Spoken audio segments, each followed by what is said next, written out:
Rich Mitch, I love you, yeah, buddy!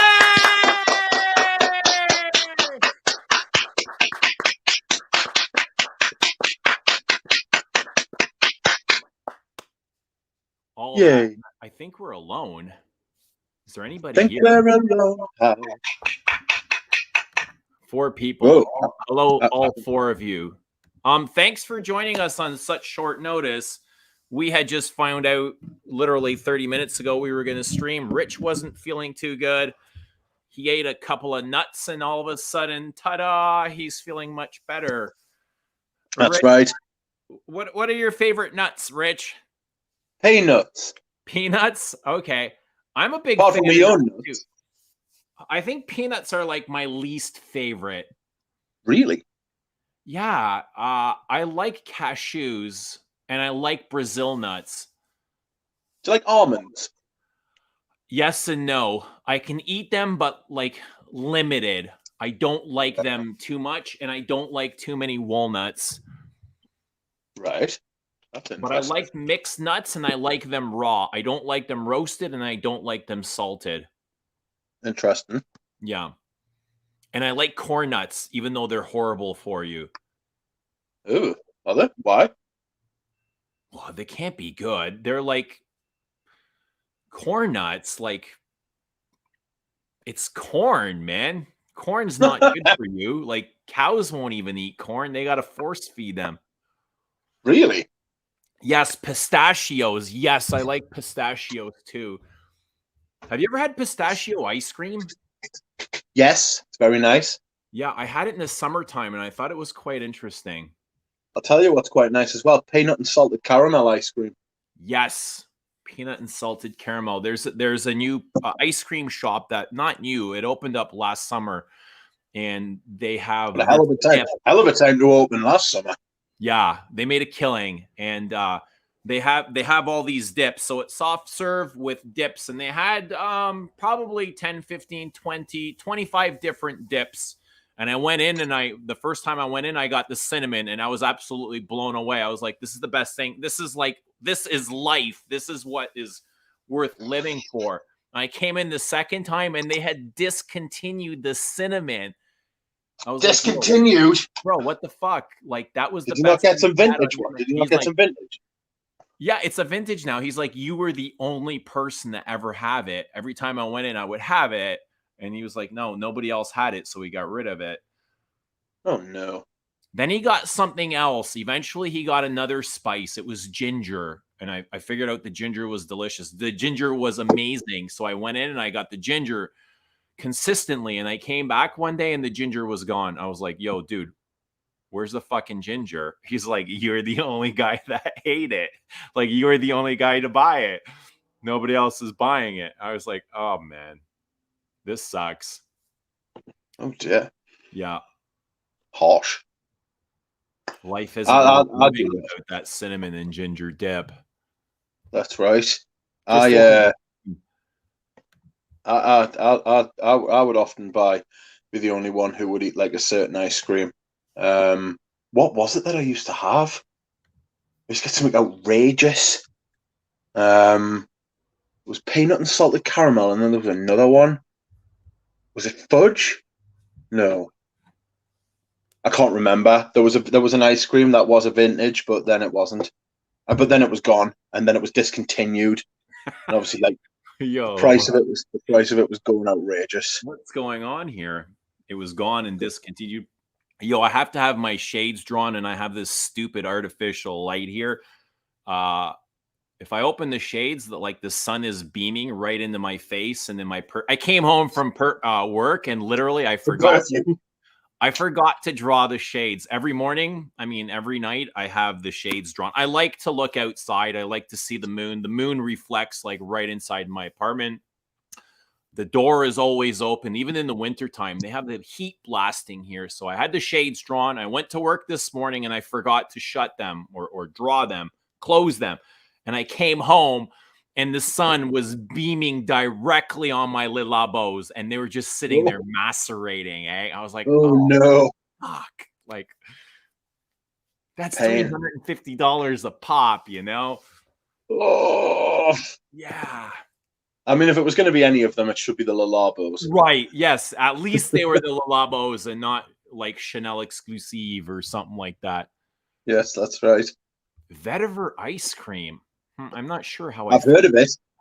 I've heard of it. Really? Yeah, apparently it's got a really outrageous taste. But it's got a really strange taste. You know what? I don't know.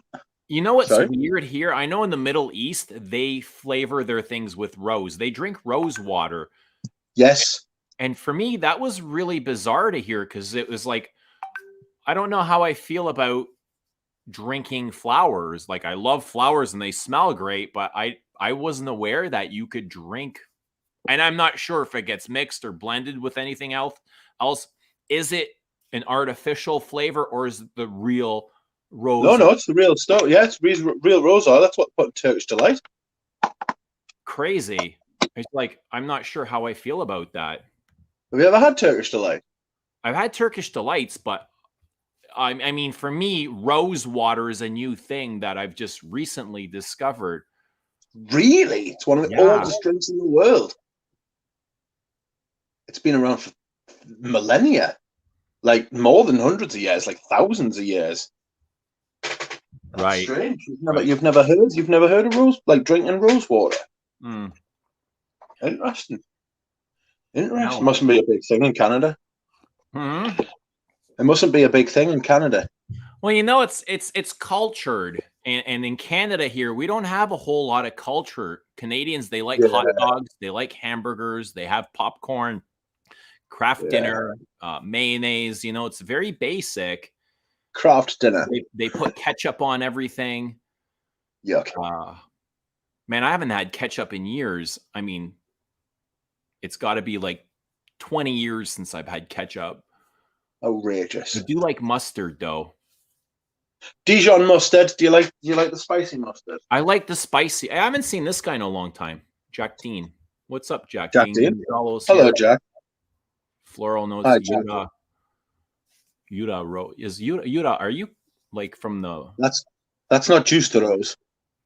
I know, but Yuda sounds like George. Is that George Rose? No, Jura's an island in Scotland. Oh, is he Scottish? I don't know. I don't know that it's a he. I don't know that they're Scottish, but I know that Jura is an island in Scotland, and it is also very famous for a whiskey, and it's red deer. So that is a bit of Scottish culture for you. There you go. You know, perfume and culture and all kinds of things here we're learning. Perfume and culture. Did you watch that Shiti Amouage Asmer? I don't know what you're talking about. Well, the Amouage ASMR. Yana sent it to me and I watched it for a second and I was like, this would be much more interesting if they were talking about the process and teaching us instead of, I'm sure it's interesting, but my ADHD won't allow me to sit through that for an hour or so, but maybe I'll go back one day and watch it, but I didn't. I watched it for literally, it was less than 10 seconds. I was like, I can't. I don't have it within me. Yeah. Did you watch it? No. I can't think of anything worse. I can't think of anything that would just no. And maybe if it was vintage Amouage ASMR. Yeah, vintage. But if it was vintage, then I would have watched it. But you know, if it was pre-magnetic cap, right? You're discriminating now. You're discriminating against magnetic caps. I'm discriminatory against magnetic caps. I've been hating magnets my entire life. That's how I was raised, to hate magnets. All right, so Yuda says he's a dude in Ireland, but he's a bit Armenian, bit Irish, bit Scottish, bit English, but worked in Oman for a bit. It's a hell of a mix. Yeah, good genetics. It's got like a good. What do they call that? Like a tossed salad or something? Wants to toss your salad. You don't get sexy sound from a friction cap. Well, there you go. There's the debate. You don't get the sexy sound from a friction cap. I agree. But I do like the sound of a good click. Click. Yes. Good satisfying click. Let's see what I've got that clicks. Nope. Oh, the Sanitalis doesn't click. I know what clicks. Mike V's already on fire, and I won't highlight those, but I will chuckle. I will give it a giggle. Yes, that is quite funny. Western Santos below. Santos de Cartier. So tell us what you wore today. It's been so long since we've seen you here. When was the last stream without making me look it up? I don't know. I'll look it up. Was it the Francis Courdion stream? Was it the Francis Courdion stream? We'll have a look, shall we? It was the Francis Courdion stream. It was over 2 weeks ago. So has anything come surfaced about Francois Demochet? Did he really retire? Did he get canned or what's going on? The more I think about it, the more I dislike what's happening here. And I think I'd rather Francois stay than Francis come on board. Really? Yeah. It's going to get worse. This is not a good match. That's interesting. That's very interesting. Here's the thing. When Francois came on, he came on with the specific goal of slashing their budget to reformulate everything and cut their costs by 40%. Is that what he was told, is it? That's what he told Dior he would do for them. So the first thing he did was reformulate Dior Homme. He reformulated Fahrenheit. He was going to reformulate J'adore, but I think they were getting everything done at Givaudan, and they're like, nope, you can reformulate everything, but you can't reformulate J'adore. I guess it was just selling so much. Yeah. And they said, we'll give it to you at whatever cost. Just don't take it from us. Because as soon as they reformulate, they now own the perfume. It's now theirs. And now apparently what's going to happen is as soon as Francis comes on board, he wants to cut Francois' costs and reformulate everything. Yeah, it's just like a race to the bottom. That's right. So expect a lot of changes. And if you have any perfumes, any favorite perfumes, be sure to pick them up before they change. Dior. Yeah, Dior. That's the first thing he's going to do now when he comes on is reformulate. Well, I was speaking to Catherine from Le Parfumier today, and she said she has just got some Dior Homme Black Stem in. So if anybody wants some Dior Homme Black Stem, Catherine has got some. I love Black Stem. Yeah, I like Black Stem as well. I might wear it tomorrow. I must admit, I prefer the Silver Stem. Natalie Lorson should have got the gig at. There's a lot of people that would have been qualified. I mean, at this point, if they're just talking about making things cheaper, then I could get a job there. I think you would make it not cheaper. You would make it more expensive, the formulas. Yeah. Yeah, that's right. I would get. Do you know who I would choose to be perfumer? Roger Dove. That wouldn't be a bad choice. Well, who would he get to be perfumer? That would be. It would just be. It would just be. It would just be perfumer is. I want to know who Roger's perfumer is. I think he's got more than one. Yeah, absolutely. I think he's got more. They're probably signed to a non-disclosure too. Yeah. What's up, Rudy? Rudski. I got a nice little message from Rudy today.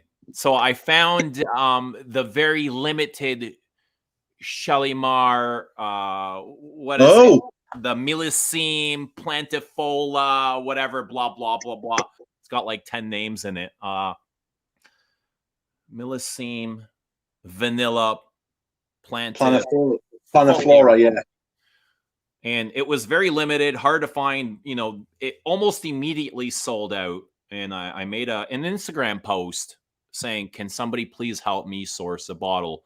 And then literally within minutes, I get a message from the Saks rep in New York City. He's like, I've got 36 bottles coming in tomorrow. Whoa! You want one? I was like, no, I want 3, motherfucker. Really? Yeah, he's like, all right, no problem. Outrageous. Yeah. Outrageous. That like that they just turn around and they're like, oh, yeah, we've got loads here. Some. Do you think the same person could get us a vintage derby? The guy in socks? Yeah. I don't know. Where would he get it? He's just selling retail. I know. I'm just desperate at this point. I got him shipped to Rudy's house because they don't ship to Canada. And without telling Rudy either, I just like it just kind of slipped my mind. It's just become the norm. And I got a message from Rudy saying, "Hey, did you order Shelly Mar? Because I'm not sure what's going on here." Like he got an email, a notification, right? Yeah. He's like, "I'm not sure if I should call my credit card company and see what's up." But I was like, yeah, it was me. Sorry, I forgot to tell you. But I feel very fortunate to have found a bottle because it's really hard to find and it's limited and I haven't smelt it. So it's completely blind, but I hear very good things about it. And I love Shalimar at the same time. So I'm excited for that. Interesting. Interesting. Yeah. And, since I was chatting with the guy from Saks, I've always wanted a golden bee bottle. I love the way they look. It's probably the nicest presentation in all of perfume. So a golden bee bottle of this, of like what's in the golden bee bottle? Well, that's another subject, but the golden bee bottle, it's actually 24 karat gold painted on the bottle. And he gave me his price and I was like, wow, that's literally half cheaper than what they charge in Canada. Really? Although, yeah. And I was very intrigued. And now, like, my marbles are starting to turn and I'm really hot for a bee bottle. So a 250 mil golden bee, $980 US. Right. The same bottle in Canada is $2,540. That's what was both American. Canadian. Right. So what's that in American? What's 2,500 Canadian and American? Well, then you can compare for like, lick for lick. Lick the stream. Lick the straw. I've already said lick the stream for you. Haven't I said like the stream? $54 US. How many? Sorry. 2,054. So it is literally under half price. That's right, half price. Outrageous. That's bonkers. That is bonkers. It is bonkers, right? I mean, I might as well get 2. No? What do you think, Rich? How does that sound? Well, I mean, do you really need to ask? I think, you could, yes. I mean, yeah. Since you're getting what? Because the way to think about it is that you're actually getting one for free. Right. Yeah, it's a huge saving. I think I'm going to get 2. So what are you going to get? What are you going to get them? What are you going to get put in them? Well, I already have 2. They're not gold. They're just clear bees. And I have a 500 mil of L'Heure Bleu and a 500 mil of Jiki.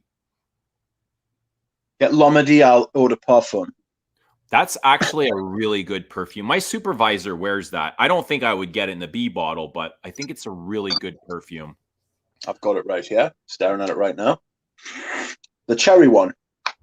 Yes, cherry and leather. My supervisor wore it today, and every time he wears, I'm like, damn, that's a really nice fragrance. Like, I should wear that more often. But since he wears it, I can enjoy it off him and still wear something different at the same time. Right? Yeah. Do you associate it with them when you smell it at your house?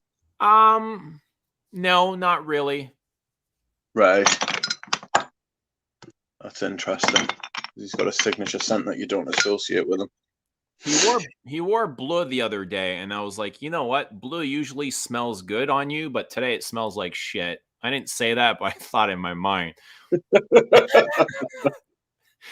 Like, normally he wears blue, and I'm like, oh, that smells really good. And it doesn't smell like anything like that on me. But the other day I was like, what are you wearing? It smells really cold. Like, there's no warmth to this perfume.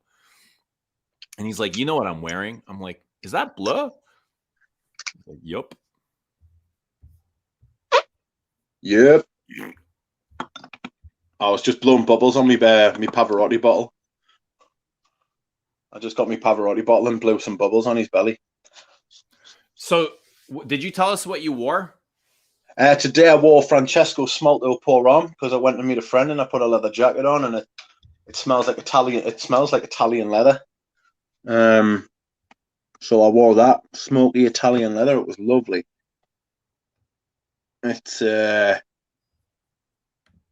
yes, it's beautiful. It's absolutely fantastic. It's a fougere with smoke, and like herbs at the top. It's beautiful. Oh, fantastic. I love herbs, aromatics. Yeah, herba. It's yeah, it's really good. Oh. So, I actually want to talk about this for a moment.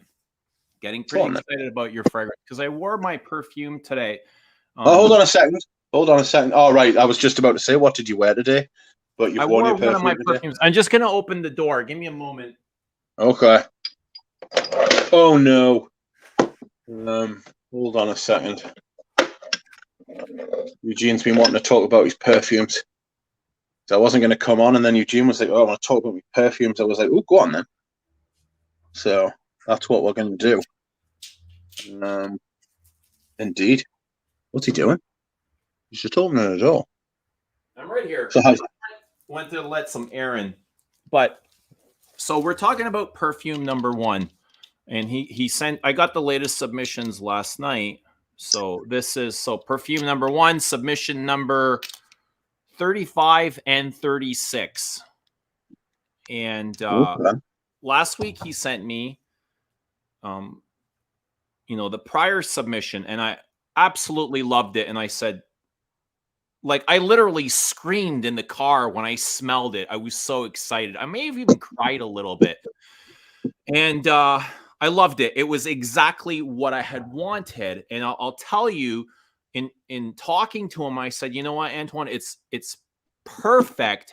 However, when I wore it, it just faded away too fast, much quicker than I wanted. It turned into a skin scent, which I'm generally okay with because I have no problem smelling my perfumes, but a lot of people might not like that. And I felt like it told the story very quickly. And when I said that to him, like, he's like, no, wait. Like, give me one more, like, give me 2 more weeks and I'll correct it. Like, he didn't like that. He's such a perfectionist. He's like, that bothered him. I was like, I'm okay with this, but I want you to know, like, what I'm discovering here. And he said he was going to correct it and fix it. And fix it he did. Like, I wore it today. And actually, I wore it last night. And I ended up going to bed. And the intensity woke me up. Like, I woke up in the middle of the night. And it was just, like, vibrating off of me. I was like, holy Christ. Like, what the hell is going on here? Yeah. Now, obviously, he changed like, in order to do that, he had to change the perfume. It's no longer the same perfume as the last modification. It's about 75% the same. It's different. That's a big difference. It's different, but it's still excellent. Right.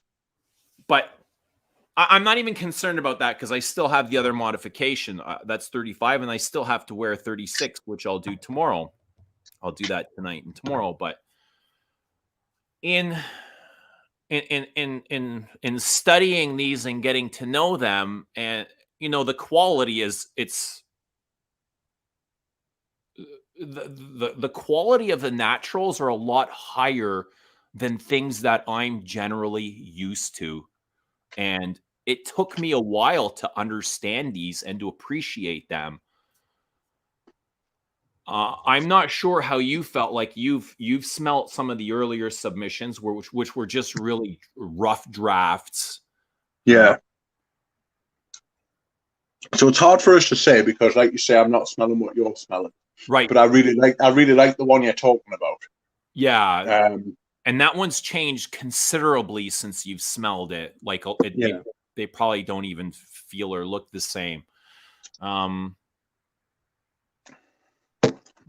getting to know these is almost like it's almost a level of jumping from designer to niche, and then going from niche to this feels like another step up. And yeah, like I'm still learning and discovering these naturals where they still feel kind of alien to me. They do you want to go on?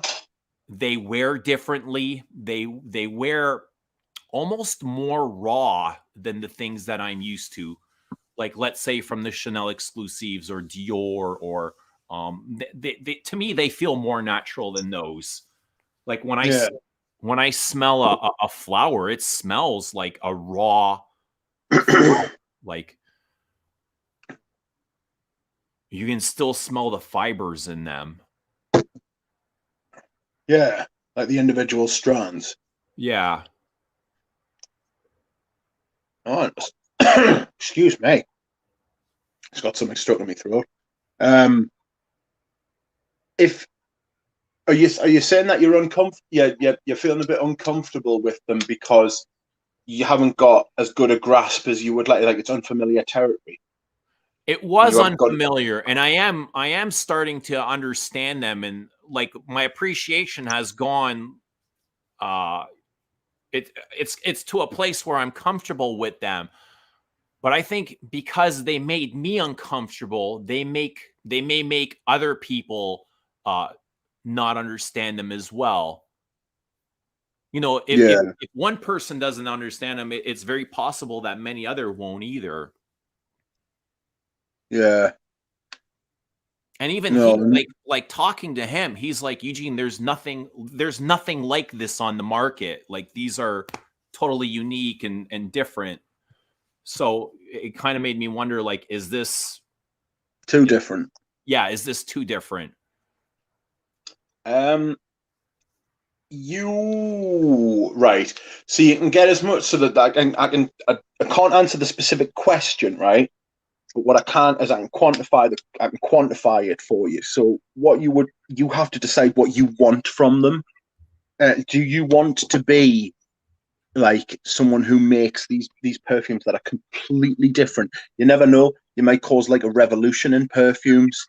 Or do you want these things to like say you might cause a revolution, and you might be like the first person to do it, and you might be like a trailblazer, and everyone would be like, my God, Eugene, like in 2022 released perfumes, and it goes down and it's like the same sort of thing as like 1981 when they released Antaeus and Koros, you know what I mean? Or it could just be you could be another drop in the ocean, and you could just be another perfume, and it depends what you want. If you want to take the risk, right?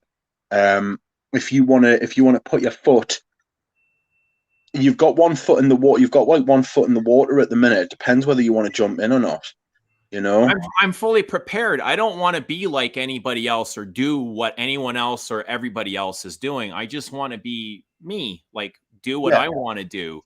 And I think this, even though this is not maybe what I was, I always wanted something higher quality and to work with a master.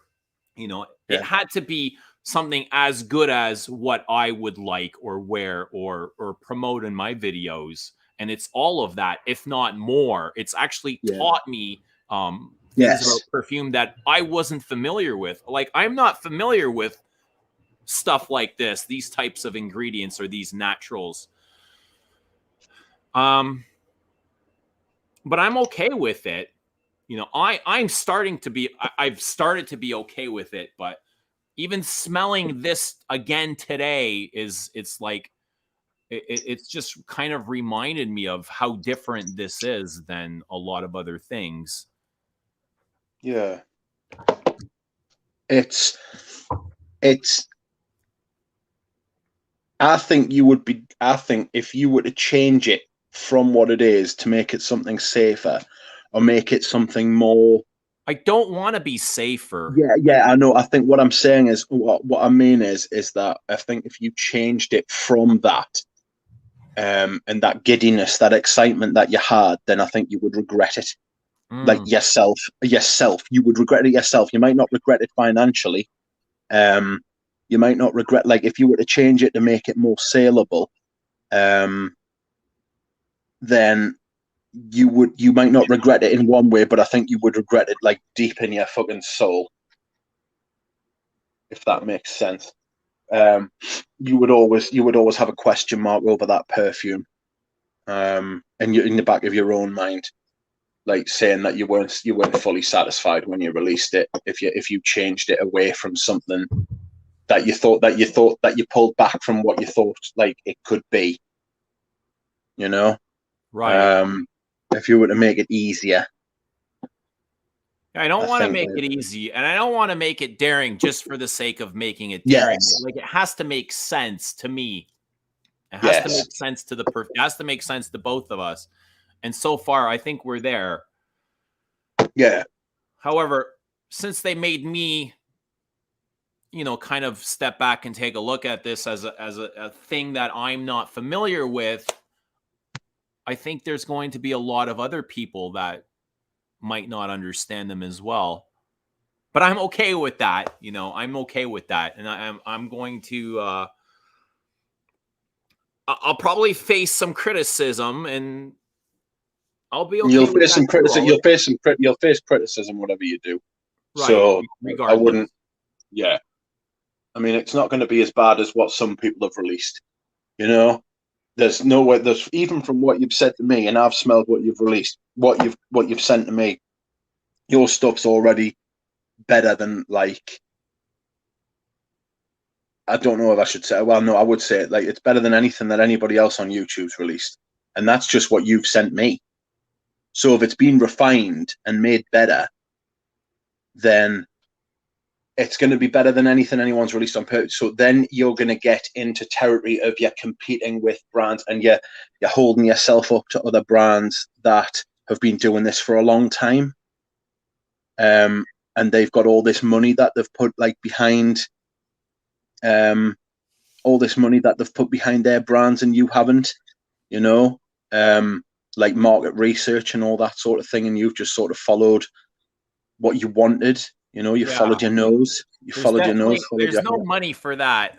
It's Yeah, just kind exactly. of like the research is my ideas and his skills. That's the research. That's all I really need.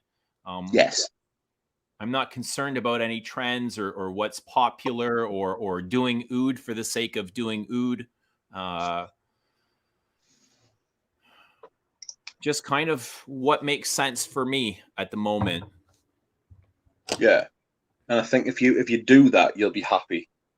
And then you can always say, if it tanks, then you can always say, well, at least I made what I wanted to make. Whereas if you make something for other people and it sells, then you'll always have that regret. You know what I mean? You'll always Yeah. have that regret. And I would go into it. I would follow your own. I would follow Antoine's advice, and I would follow your own instincts.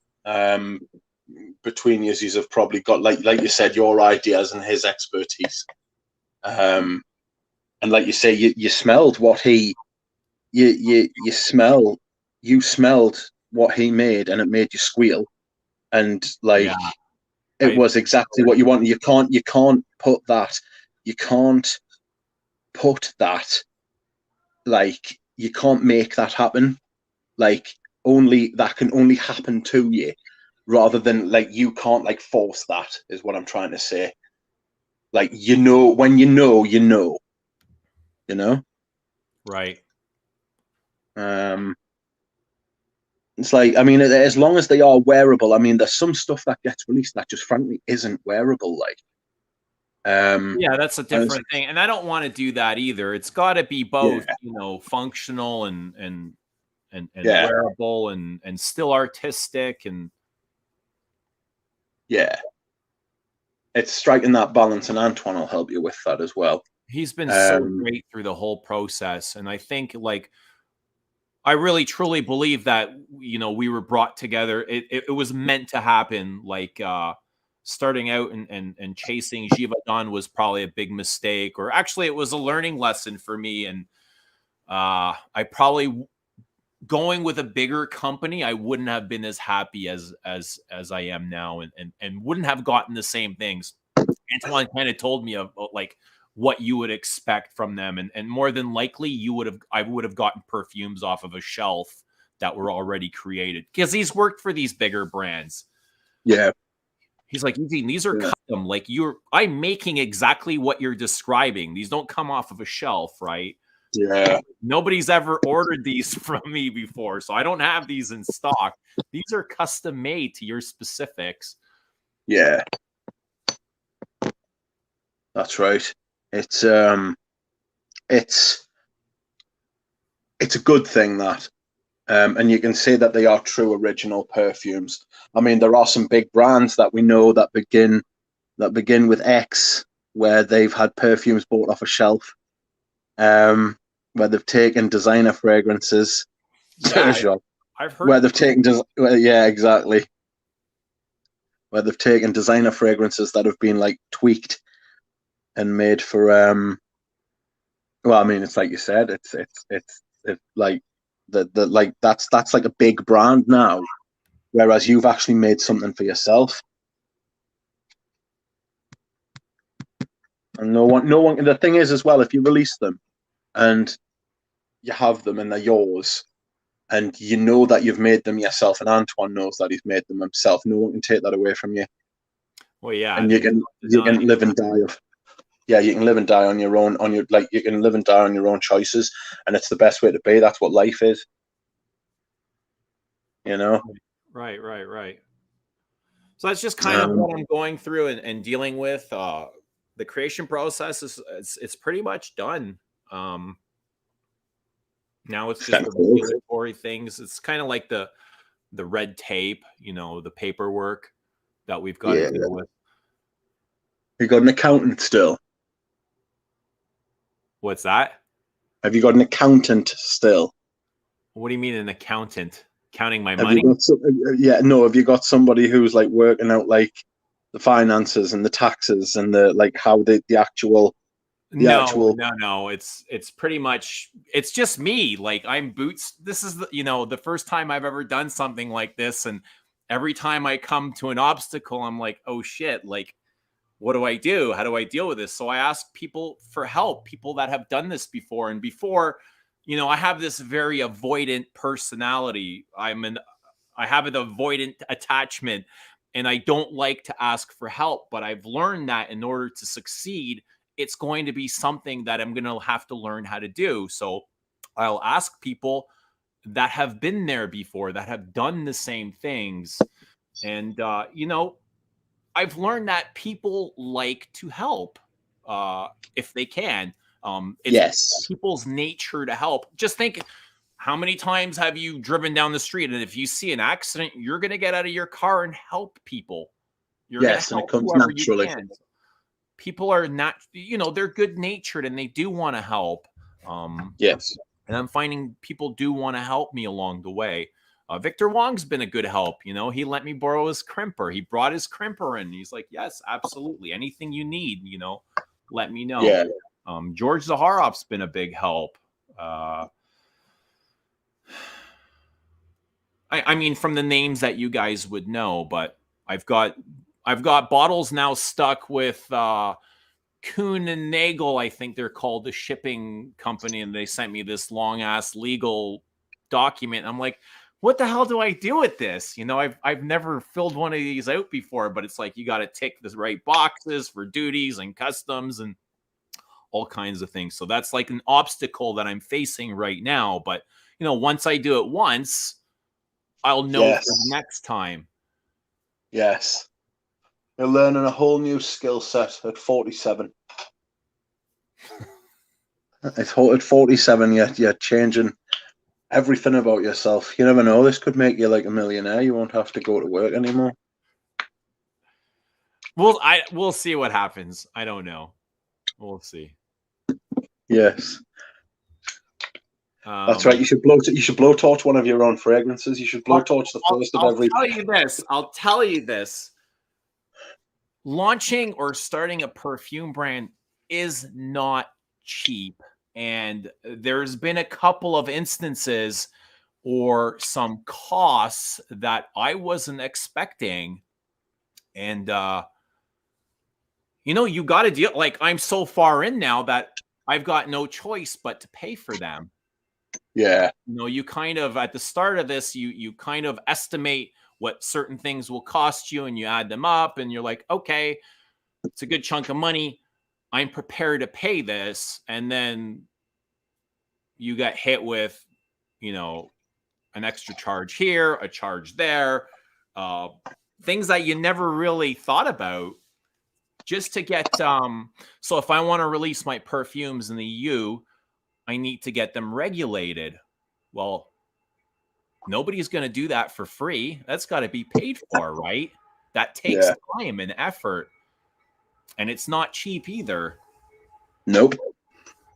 It's not cheap. It's not going to be cheap. It's a proper bastard. It is. It is a proper bastard. Yeah. So things come up, they sneak up, but I don't get down over it. I just it'll piss me off for 6 hours, and then I deal with it and I go on my way. The old me would have given up a long time ago. Yeah. Too tough. I was just like, this is part of the process. This is part of the learning curve. It's something new as well, so it's interesting. Yeah, it is interesting. International shipping has become a big pain. Yeah, I'm going to see if I can get somebody in the EU to distribute for me. That way I don't have to do it from Canada. There's got to be some, a drop shipper perhaps.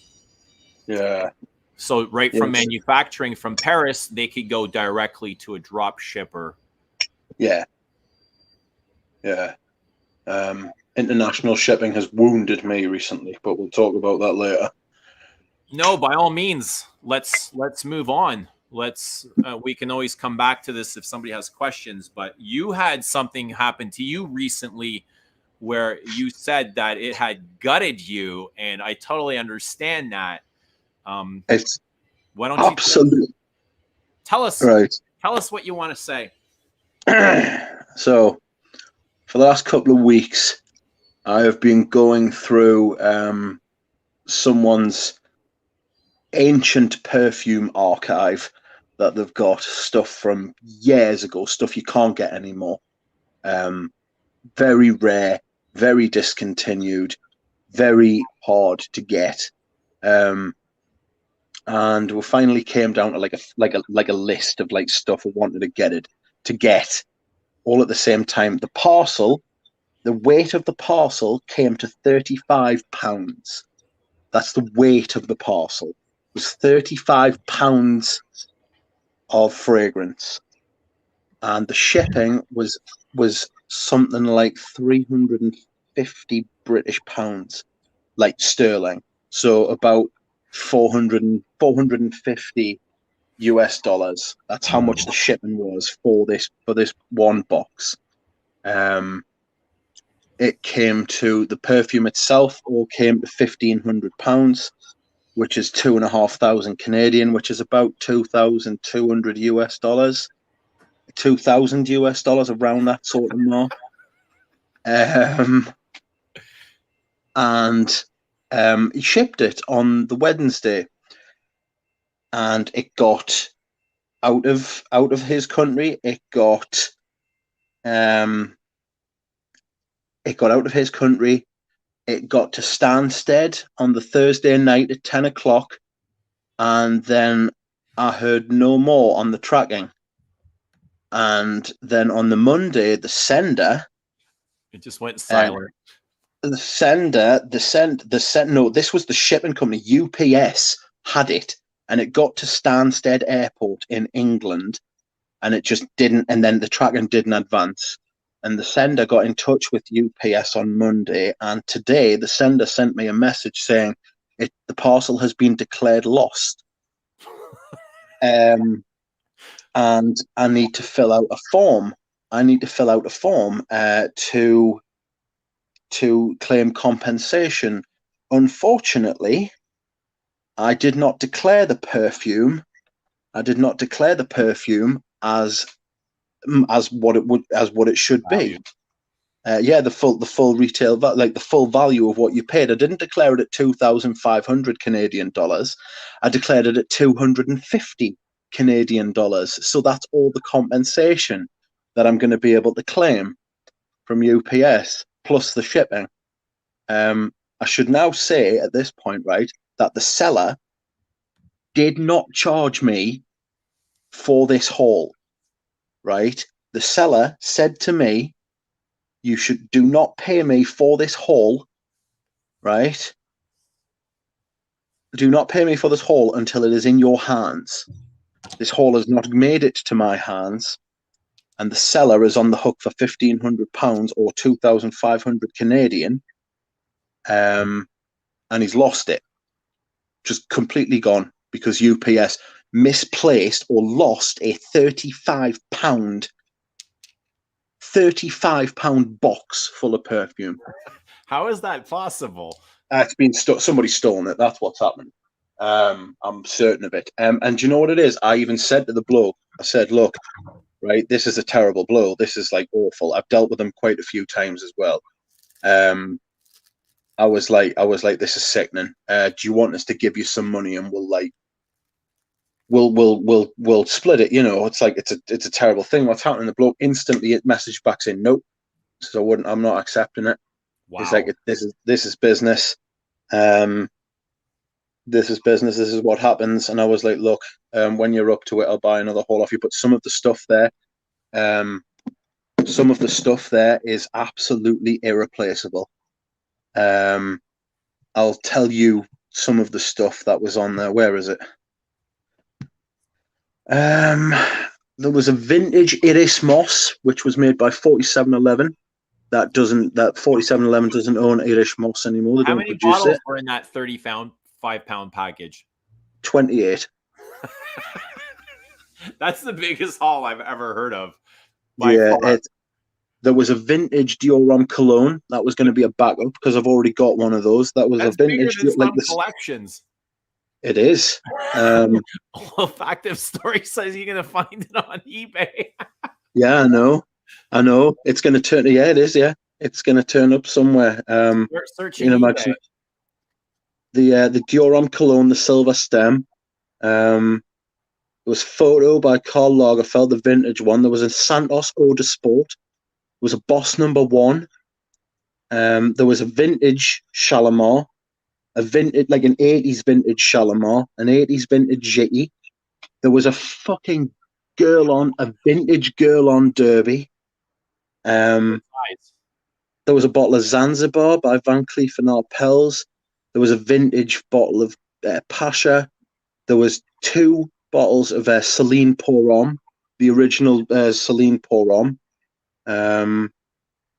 Costume National Pour-Homme. Costume National Homme. There was like the original Polo as well. That was the one I listed as the cologne. Absolutely sickening. I feel wounded for the bloke. Like I feel sickened that I'm never going to own those perfumes, but I feel absolutely gutted for the bloke who I was buying it off. And it was just pain. It was just pain. Too. Great family store. Yeah, unbelievable. Yeah, it's on Champagne, Canada. That's who I was buying it off. I've known them for many years, and they usually just deal with vintage, old perfume. Yeah. They don't even carry a lot of the modern crap. Yeah, exactly. There was a lot of stuff there that literally you can't get anywhere else. There was the vintage Derby's an absolute kick in the tits because it's a 30 mil of like the original Derby. Like where the fuck are you going to be able to get that? And it's not fair. It's not the money. I mean, don't get us wrong. It's like I was saying to you earlier, like I would feel anxious. I would feel like desperate if like I'd actually paid for it. Right. And like it was my money and I was losing it, but it's his money and it's not fair. And I feel even worse for him because he didn't declare it. Right. He didn't declare it because he was trying to save me money. Yeah. You know, he didn't declare the full value because he was trying to save me money. And it's like, what the fuck? And I just feel awful for him. Like, I've been looking forward to that haul massively as well. So I'm just gutted. What would you have worn first? I don't have a clue. How would you even sort that out or begin to enjoy those? And Do you how know what it soon is? after would you start looking for your next haul? Well, I mean, I'd already got my next haul sorted out with him. Oh man. I was already thinking had. like maybe after Christmas or something. It's like, and he was just gutted. He was like, I'm going to the off license on the way home. I was like, I'm not fucking surprised. I was like, I'm gonna take up fucking heroin or something like that, just to try and numb the pain. What about starting a YouTube series on it? And for the bottles, Lost bottles. I could make a video complaining about it, but I don't want to be one of those people who I've already complained about Bois 1920. Maybe maybe YouTube can help you find the lost bottles at UPS. Like they've got to be in UPS's possession. Yeah, exactly. Unless somebody's literally picked up the parcel and walked out with it, which is what I think's happened. Yeah, like I'm going to call the police tomorrow. Like I want the police to go around there and like look at the CCTV. Like seriously, I'm absolutely. How did that happen? Do you think they knew there was perfume in there? Yeah, yeah. He's I've no reason to doubt him whatsoever. No reason to doubt him whatsoever. It's not as if he's got any money out of us. You know, if it's a con, right? If it's being like a fucking thieving thing, what's he gained? Yeah, if he's not a perfumista, he's just gonna sell them. Yeah. Whoever's fucking. They're gonna go to perfume hell. I hope I hope they stand on a plug in the middle of the night, or a piece of Lego. Where would perfume hell be? Sephora? New York. Duty free? Sorry? Duty free? Would that be perfume hell? Duty free. Depends which duty free. Some duty frees are perfume heaven, but most are duty. Oh, the Toronto one is ridiculous. Ridiculously bad. Really? It's really bad, yeah. There's nothing interesting there. It's I'll check all Facebook. I'm not on Facebook, Yana. I'm not on Facebook. Yeah, not on Facebook. I'm not sure I'd want to find them. What can you do if you do find them? Exactly. Hey, what am I going to do? Oh, you stole these? It's just like they just block you. Just say no, I haven't. Yeah, exactly. Well, you got to prove it.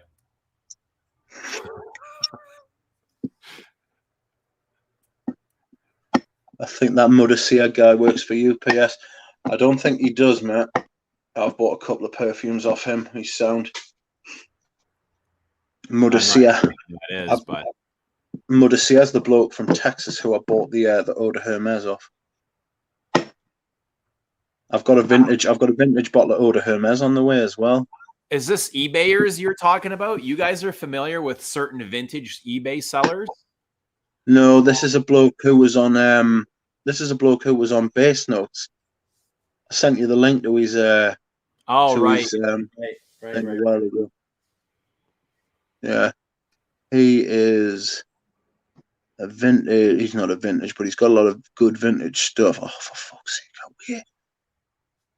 Right, screw that. Outrageous. Absolutely outrageous. So yes, that's not the only tale of woe that I've had this week. Oh, I bought a bottle. Oh yes, there's more. I bought 2 weeks ago. I bought a bottle of Boss Number One, from Israel, right? And it arrived on Monday, right? So Monday was a bad day for perfume in my house, right? I bought a bottle of Boss Number One. It arrived on Monday. And I opened it, and what I had received was not Boss Number One. In fact, it was Hugo Boss Elements Aqua, right? And I was understandably upset because that is not what I had paid for. So I got in touch with the person, right? And I said, look, you've sent us the wrong perfume. And they were like, oh my God, I'm so sorry. Will you just send it back? And I was like, no. And they were like, why not? I was like, because perfume is allowed in, but it's not allowed out. I can't ship internationally from England. And they were like, well, I can't give you a refund if you can't send it back. I was like, yes, you can. I was like, they were like, oh, well, just put like beauty product on it, or just lie basically on the declaration. And I was like, no, because if it goes missing, then I've done me money, and you've still got the fragrance. So no, I'm not doing that. Give me a refund. And they were like, well, it's not really fair, that is it? And I said, well, fucking now there's me fucking arse crack, but there's fucking that's life, you know. Well, yeah, it's on him. He's the one that messed up the order. Yeah, exactly. So I've just got in the end. I just said, right, I'm just going to go to fucking PayPal. I just went to PayPal and told them what happened. And then the fucker, do you know what the fucker did then? Right, he got back in touch with us. He was like, oh, listen, I see you've got in touch with PayPal, but I'll tell you what I'll do, right? I'll sell you the one that you originally wanted, but since I sent you the other one by mistake, I'll knock 50 quid off this one, like $50 off this one. And he was like, because the one that you got was actually worth more. I said, yeah, it might have been worth more, but it's not the one I wanted. Right. You don't, who I cares? was like, I don't care how much it's fucking worth. I was like, if it makes you feel happy, mate, I'll throw it in the bin. I don't want it. I want the perfume that you said you were going to send us. So you can either send us it for fucking free, or you can give us me money back. I haven't heard from him since. But yes, I'm just waiting on eBay getting back in touch with, PayPal getting back in touch with us to tell us that I'm right. Hugo Boss Aqua. Hugo Boss Elements Aqua. I don't even know what that is. I don't know what that is. I'd never heard of that before in my entire life. Seriously. Hugo Boss is I have no idea where they are or what they're doing. I don't rush to the store when they release a new perfume. It's like, Hugo Boss Elements Aqua. Yep.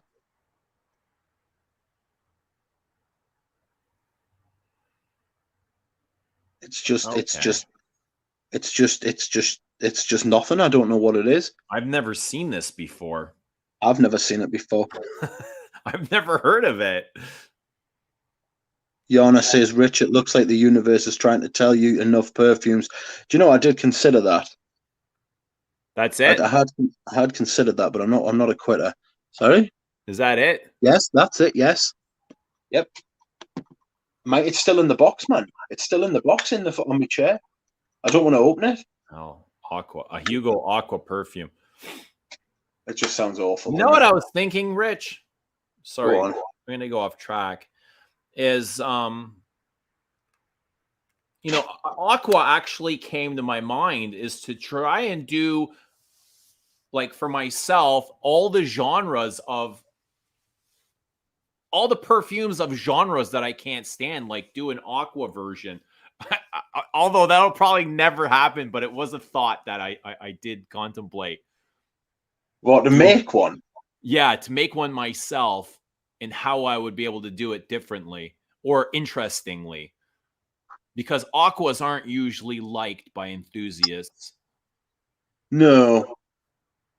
Or I would never do a sport, but sport aren't liked by enthusiasts. Even gourmands are frowned upon by hardcore enthusiasts. Yeah. I think you could I think as long as you could there's nothing inherently wrong with the word sport or aqua, or it's just the associations of what's gone before. I don't like Kalone either. No. But you see, if you avoided that note and made an aqua perfume, you never know, it could be nice. Make a perfume that strongly smells of chlorine. I don't know if a Peace Marine could be called an aquatic, but it is marine. I mean, I like that a lot. It does remind me of water. Well, I mean, ambergris is very marine. I get a marine vibe from that. But that's like a play on words. You can't call an ambergris perfume an aquatic. It does have marine features to it. I think that's exactly what an ambergris perfume is.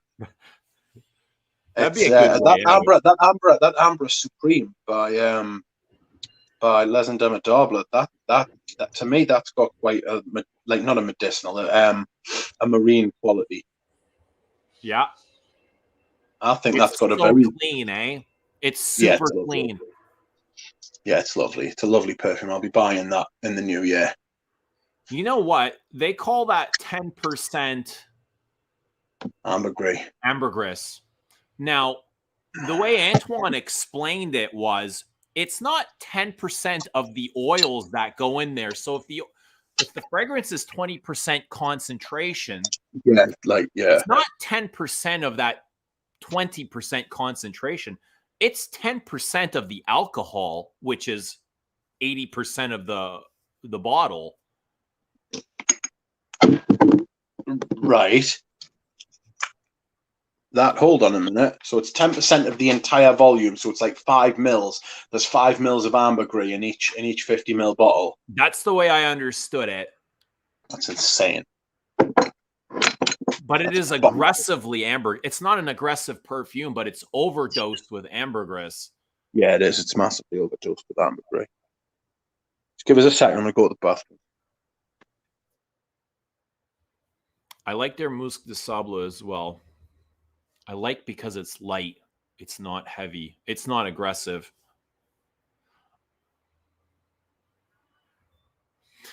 He was saying something about that's how they used to make perfumes in the old days was they would mix with the alcohol, or I'm not sure exactly what he meant, but it was interesting. Perfume was made differently. Denby's back already. Denby, you were supposed to go to work or something.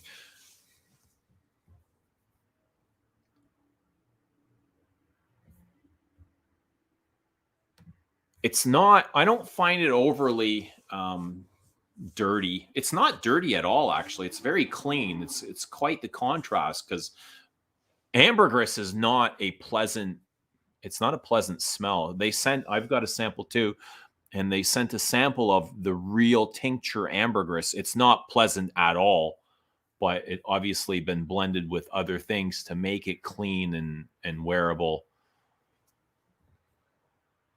But it is mainly a soapy, pastel-y, warm, golden ambergris. And when it heats up on your skin, it just like radiates. It permeates the air.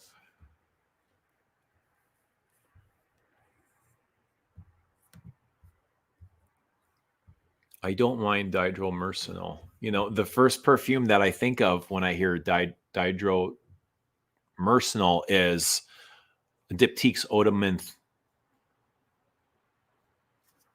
which I actually like, and I didn't when I had first gotten it.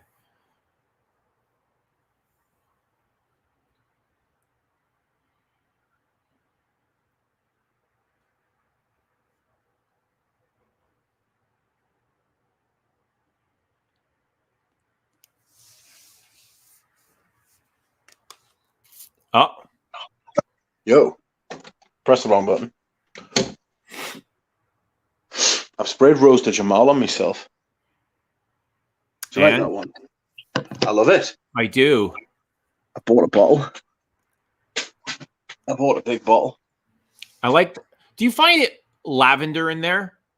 Mm-hmm. It's definitely got some clean floral in it. Yes. Yeah, it's got some kind of. And it's spicy. Even a little herb. Yeah, a little herbal floral. I like the use of spice. Yeah.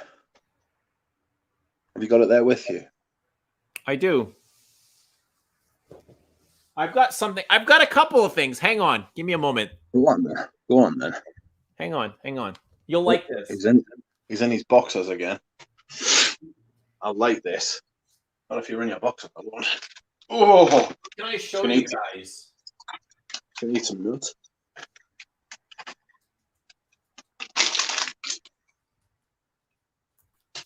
You'll like this.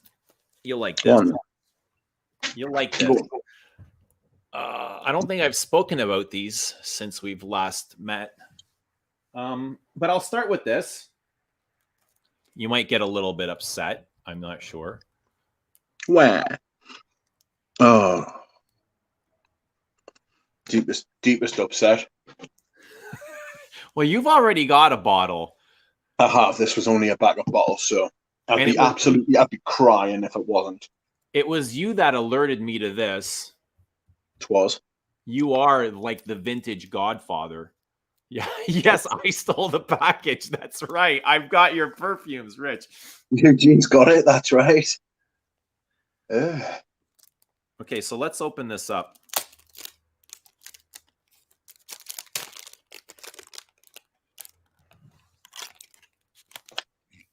And this is very different from modern day Dior Homme cologne, which comes in it's got like the white sides. Yeah, and it just smells like lemonade.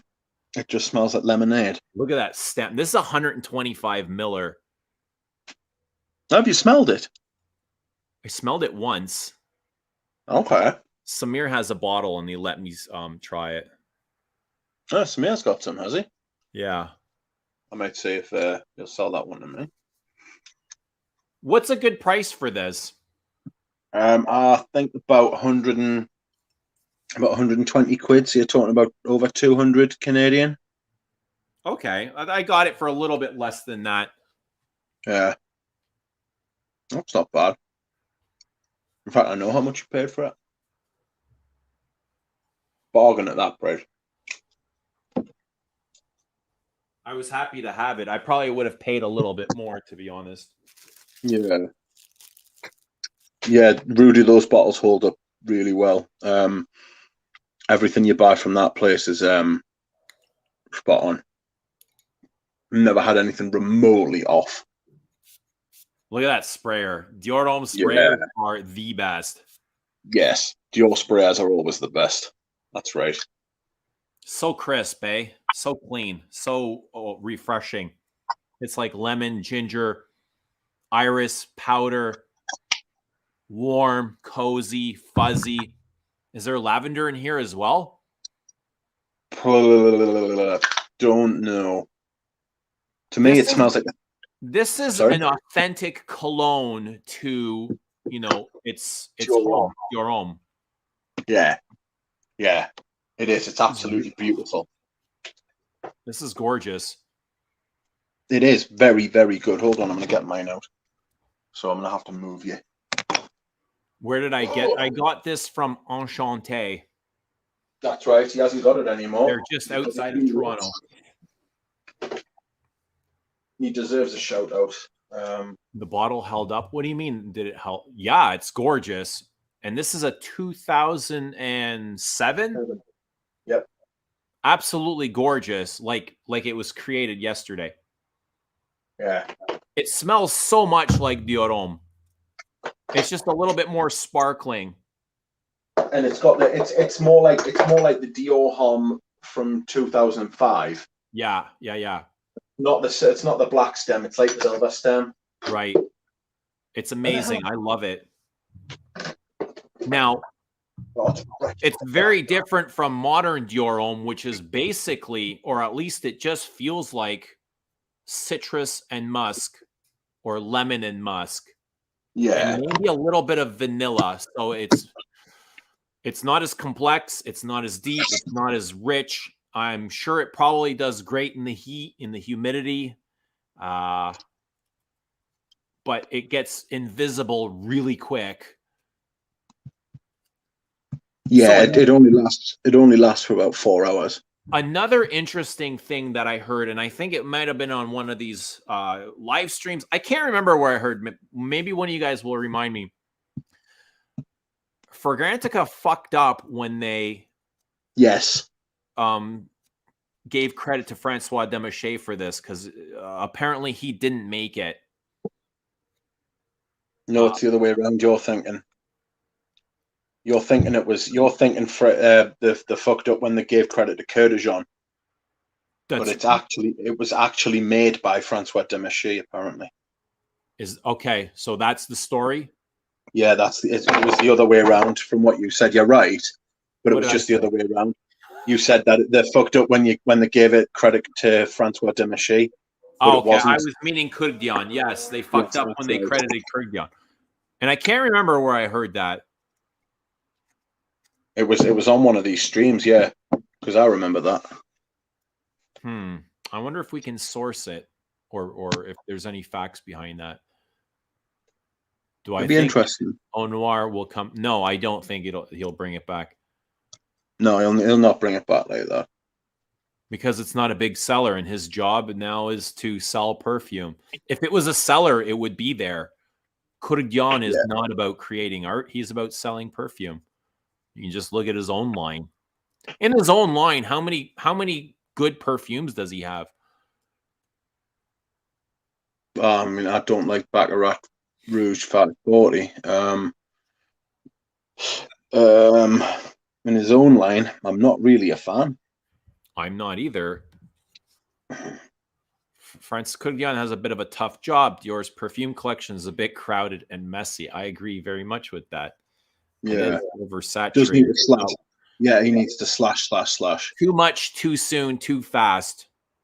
And they would have been better off taking their time and really honing these perfumes instead of rushing them out. Yeah, I think we're going to see an end to the whole trying to crack the Asian market, though. I'd be very surprised if they kept going down that route, because I don't think China is ever going to be a big perfume country. You don't think I don't think they'll ever be a big perfume country. It's not in that. It's not in their. It's not in that culture. Well,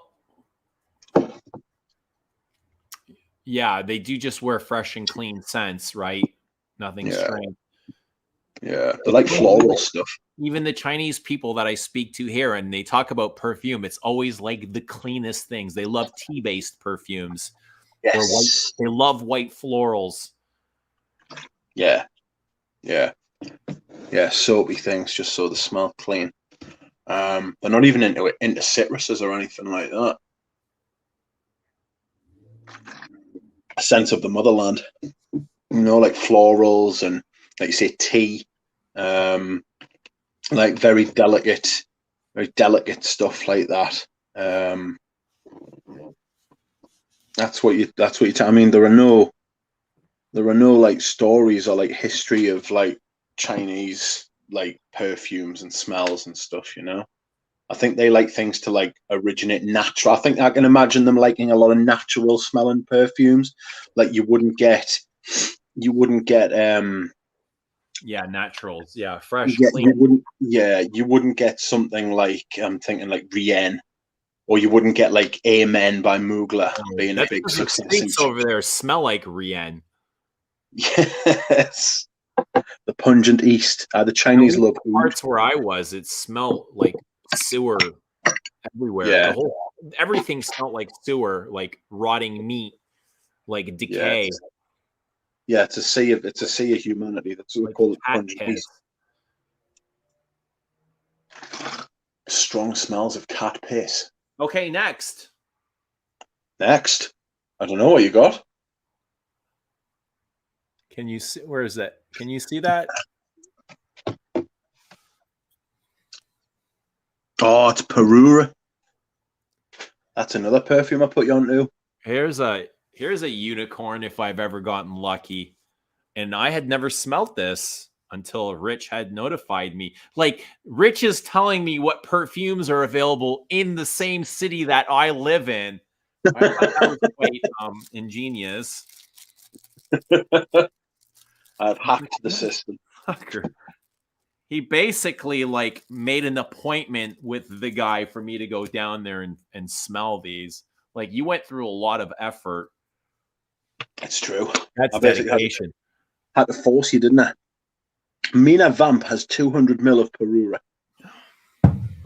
Yeah, that's even though it's a tester bottle, I'm so happy to have it. Yeah, sometimes you've just got to bite the bullet and say, yeah. I don't care that it hasn't got a lid.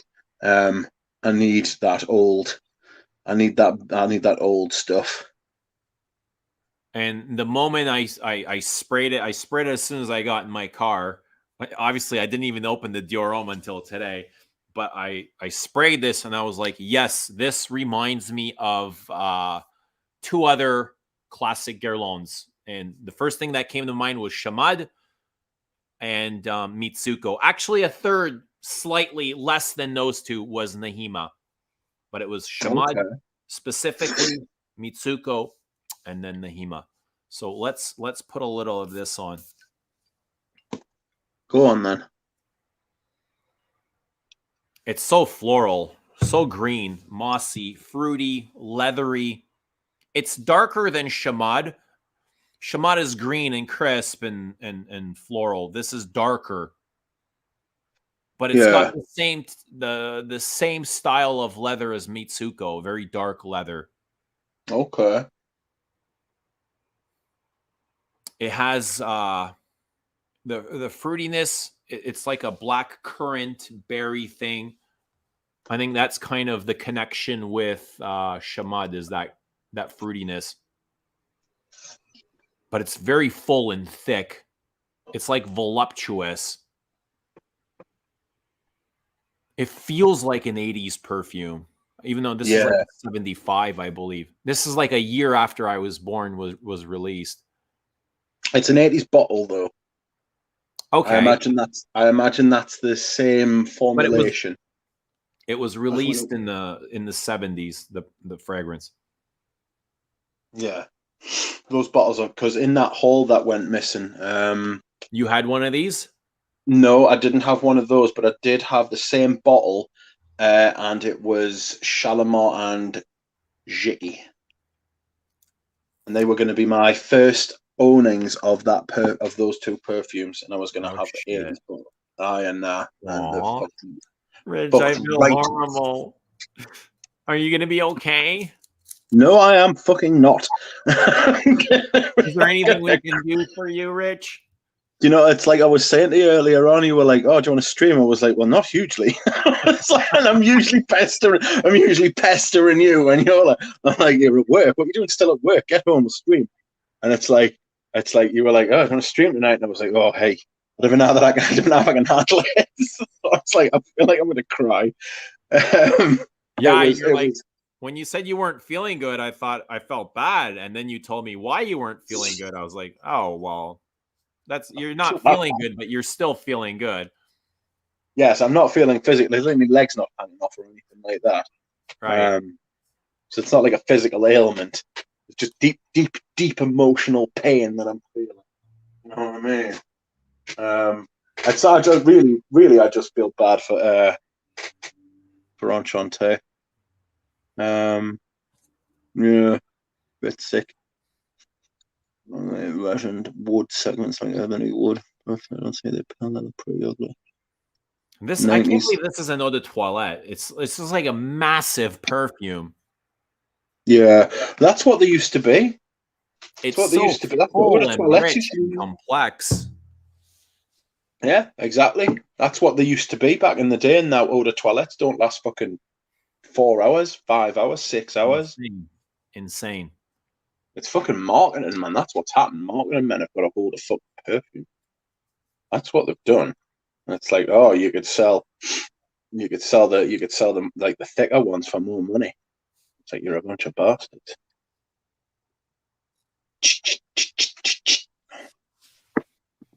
What else do I have? There is a Australian sandalwood brand. I think they're called Sentinel.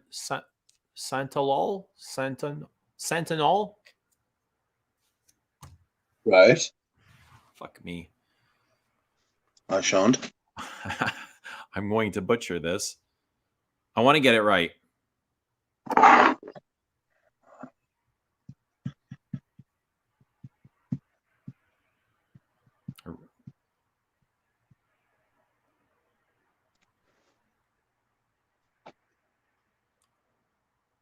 Sentinel Group. And they had recently sent me a sample of their natural sandalwood. Let me find it. It's right here. Satan, y'all. Once again, chat, it is just us. I'm right here. I'm right here. And I'm not in my underwear. Oh, you're not? Sent me. Gone commando. Santalum album. And Sandalwood. Santalum Spice Spicatum. And they said their biggest purchasers are Guerlain. And Terry Wasser seems to love this stuff. No way. Right. And this is what they used in the newest Santal Paurosa. And the same thing they use in Santal 33, which I heard took about almost 300 trials before they got it the way they wanted. What, Santal 33? Santal 33. Takes a lot of effort to make a terrible perfume, I see. Can you imagine what the first one smelled like? Good God. You never know. The first one might have smelled nice, and they might have just been like, no, I don't want it. But it's an interesting smell. Right. And I can totally see, and it's so strange smelling just sandalwood. One ingredient and separating it from the entire perfume and realizing how much work goes into completing something, because this is just like one very small part of it. Yeah. But this is really dry. Okay. Let me get my stick in here. Let me get my stick in here. But you say that all the lasses? All the lasses? All the lasses. Let me get my stick in here. Ha. So Santal 33 doesn't contain any natural sandalwood now, but it used to, and it used to contain this stuff because the represent that sent me this told me they used to purchase from them until, is it Estee Lauder bought them out? Bastard. So it's actually not as dry as the actual perfume. Okay. But it's just so woody. It smells more like bark. It smells like bark. Like woof. Yeah, and it is a little bit bitter. Is it creamy?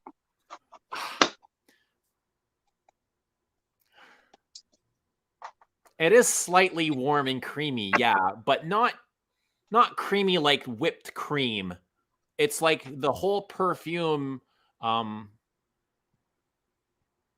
and of itself it's smooth. It's smooth and creamy. Right. And it's dry. It's slightly green. It's oily and bitter. And a little bit stale. And it has this really unusual, this musty sweetness. Slightly herbal. That's unusual. But it doesn't smell fruity like coconutty like I'd imagine Mysore sandalwood to smell like. Okay. No, not bark like woof. Bark like that's what I said. That's what I said, and you missed it. I was like, bark like woof. You were like, what? It's interesting. I mean, it's good to try this or sample it. I am looking at getting a perfume from House of Matriarch called Beauty Wood. And that's apparently, I mean, it's all natural, so, but I've smelled it on my hand. It's absolutely amazing. It's very, very woody. I will have a look online and see what it is got in it. Because did you say it was a sandalwood perfume? Gotta be. Stinks of sandalwood. Do you notice like the trend in sandalwood has changed over the last decade and a half compared to what it used to be? Like just the styles or the smell or the the features of sandalwood, the characteristics of it? You will have to flesh that out a little. Flesh it out? Yeah, like what do you mean by like the styles have changed? Let's say, take Samsara for example. Very warm, creamy, milky, fruity. I always get coconut. Like I get coconut in Santal Majuscule from the sandalwood. I absolutely love Santal Majuscule. Right. And then you take the newer style, even so Santal 33, the one from Louis Vuitton, what is it called? Au Hasard, the Guerlain. It's much drier and woodier and spicier. It kind of loses that milkiness, loses that fruity touch. Even Tam Dao, you take Tam Dao and it doesn't do the same thing as those older perfumes, as the older style of sandalwoods. Yeah, the in the last 10 years, obviously the whole moratorium on harvesting Mysore sandalwood has come in. You can't just use Mysore sandalwood. Mysore sandalwood is very specific in its facets, and everybody used to use Mysore sandalwood. So I think that'll probably contribute towards it. How you can't use Mysore sandalwood anymore, but you can use Australian sandalwood, and you can use other sustainable sandalwoods from around the world. But Mysore sandalwood is very special, and there's a reason they used it. There's also a reason why I own Samsara, Eau de Toilette, and the Eau de Parfum, even though I don't like jasmine, because it's got the real Mysore sandalwood in it. The vintage bottles of Samsara have got the real Mysore sandalwood in. And I'm willing to put up with the jasmine for the sandalwood. That's how good it is. Tam Dao doesn't have any natural. Tam Dao doesn't have natural sandalwood in it. Are you sure? Well, I'll tell you who told me that. Do you know Peter from Fragrance View? Hmm? He smelled Tam Dao and he was like, "There's no natural sandalwood in there at all." And I found that quite interesting, because I would have thought, I mean, he would know. I would like to say he would know. I believe him when he says things. He's not lying. Do you know what I mean? Right. I would like to think that there is real sandalwood in it, but he's pretty adamant that there isn't. So I think that like the use of sandalwood is now like a lot of synthetic sandalwood. And that might be driving the trend, because the type of sandalwood they use now isn't what they used 30 years ago, 40 years ago. And they can't use the facets of Mysore sandalwood, which is very particular. So I imagine that might be what's driving what you're talking about. Because you see perfumes now that are released that they say they've got Mysore sandalwood in them, and they can't. They can't have Mysore sandalwood in them. It's as simple as that. Yeah, that's restricted, isn't it? Yeah, exactly. You can't use it. It's only produced and harvested in India now for religious purposes. Right. Well, they're growing it in Australia now as well, and they're calling it Indian sandalwood. They're not calling it Mysore because you can't, because Mysore sandalwood only grows in Mysore and Australia. I guess for ethical reasons too. Yeah. It's madness. You can't call it Mysore if it's not grown in in a place called Mysore, you know? Right. This is actually quite nice.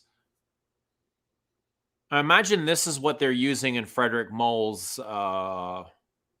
Dries Van Noten. Oh, I fucking hate that. Really? Do you know what it is? The milky accord there, it's built. It's not coming from the sandalwood.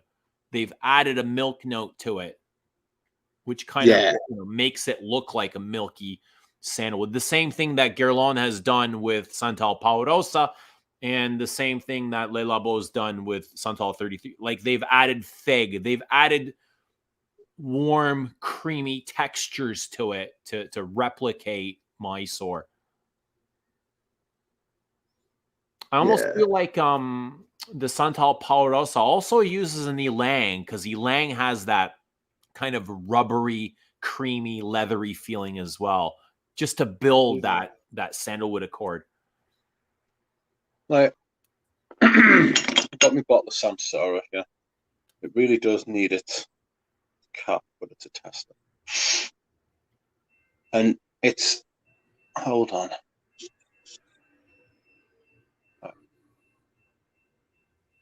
It's got that sort of, like you say, it's got like that inherent, like, milky sort of creaminess, for lack of a better word. It is literally, and it's almost got like a citrus sort of vibe too. What's that? What's on his top? Is that a bee? What's he done? Oh dear. I don't know what it was, man. What was it? It was like a bug. I just let it out. I would have crushed it with my bare hands. Guerlain bee, that's right. Bring me a golden bee bottle. Yes, that's right. It's a Guerlain bee.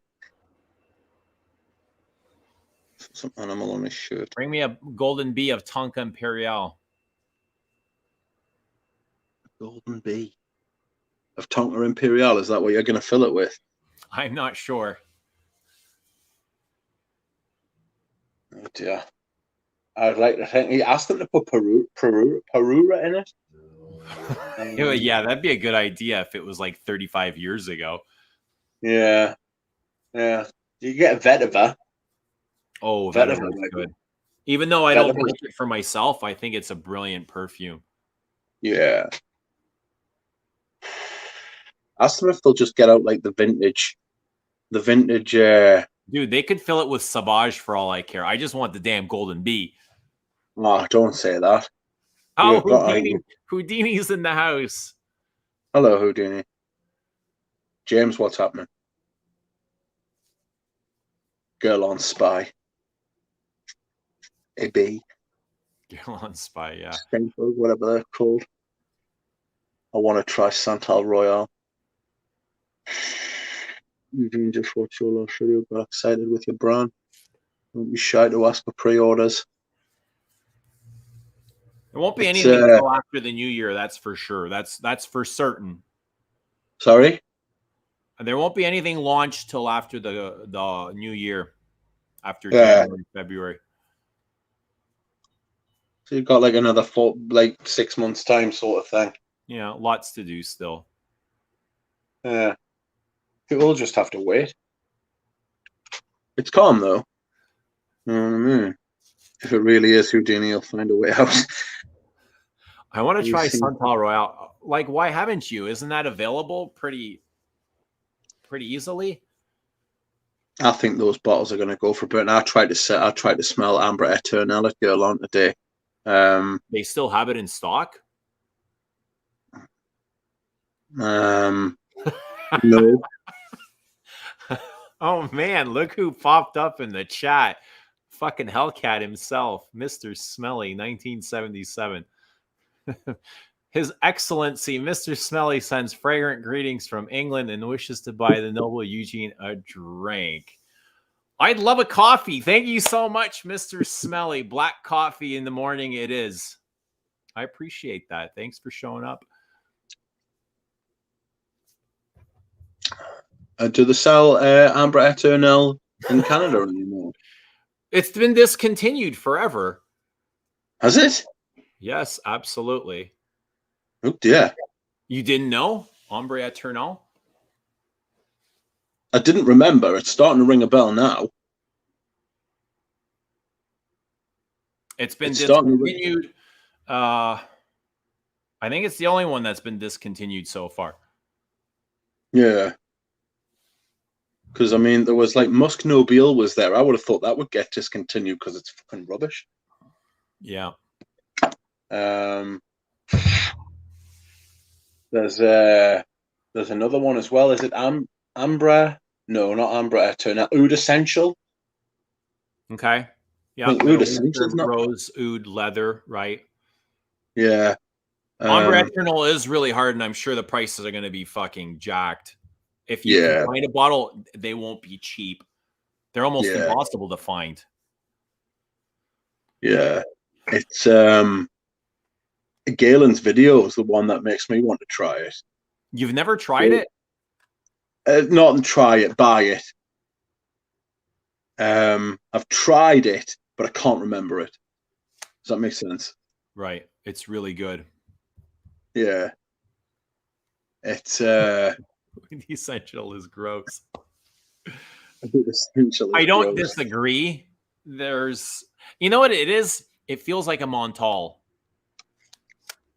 Oh, that's harsh. This doesn't smell like a doer.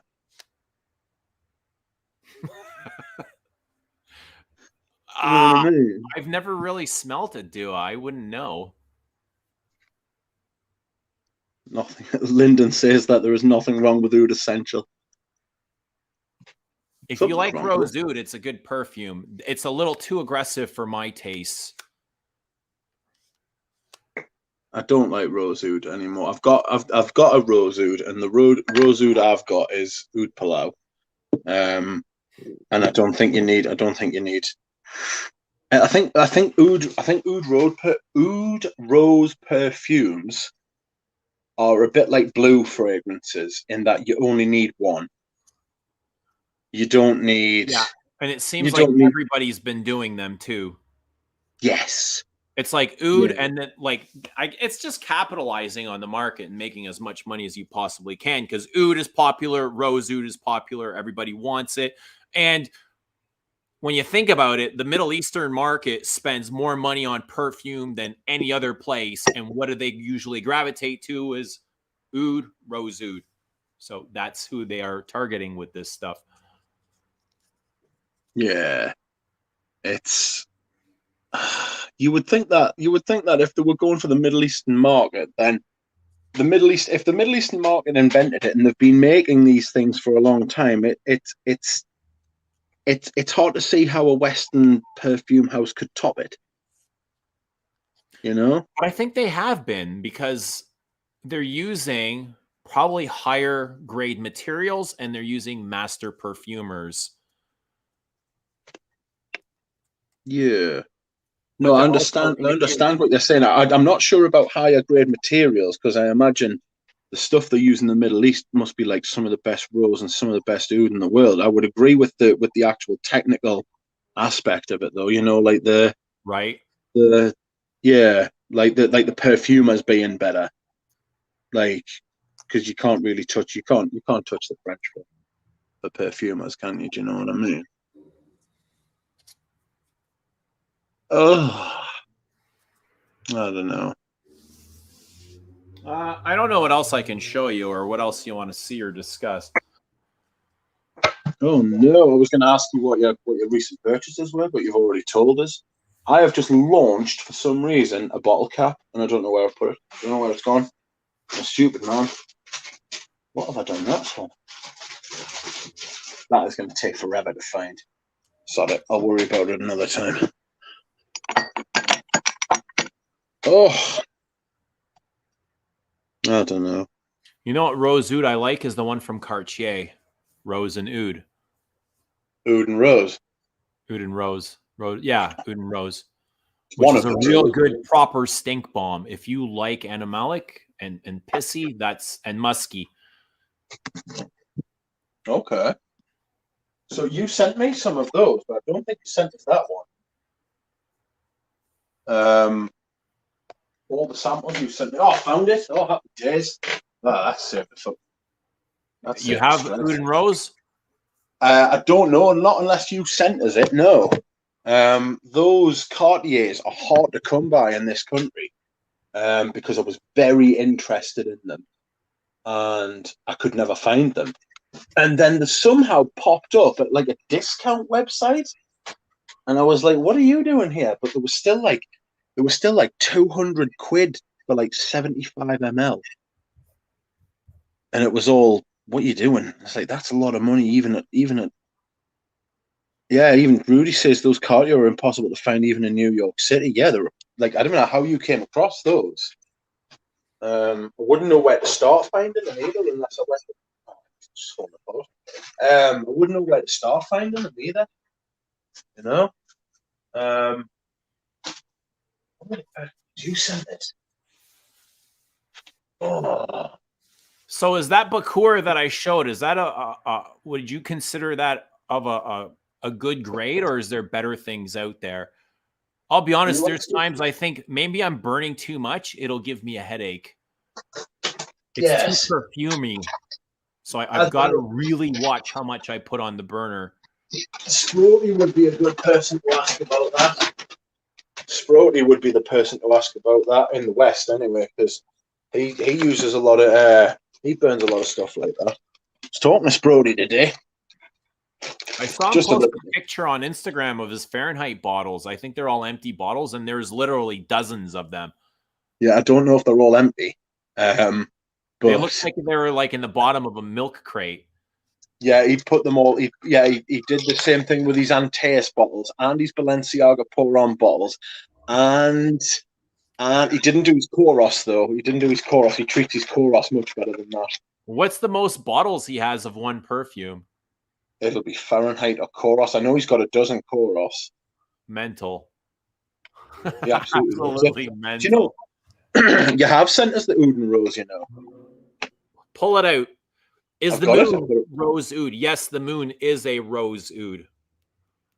Oh, do you want to hear? Do you want to hear? Do you want to hear a story? Want to hear something today? Do you know how you were saying before that I put you onto the Perure and stuff like that? Like I told you, and like you went and got it and stuff like that. Okay.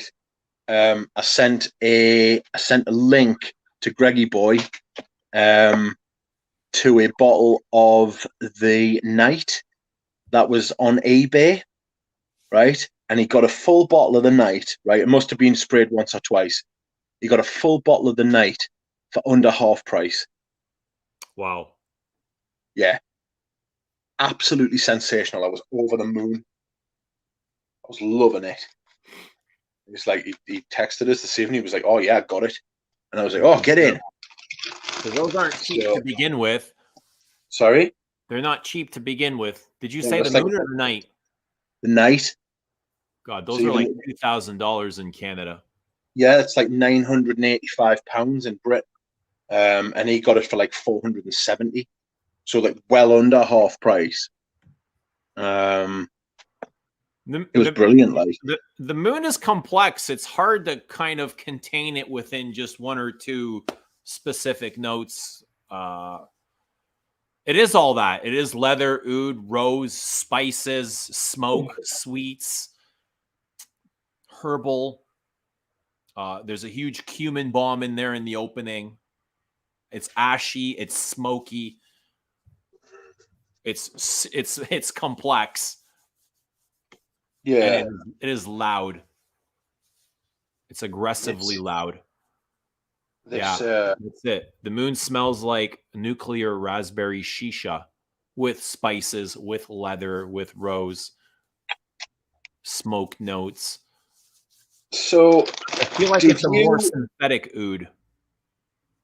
Yeah, it is more synthetic. I was going to say that the oud in the moon is much more synthetic than the oud in the night. It has this synthetic buzz to it. Not that it's. I think it's a great perfume, but it is obviously synthetic. It has this huge. It feels like this, almost like this amber max in the base. Yeah, like a synthetic base, like one big note in the base. Yeah, I know what you mean.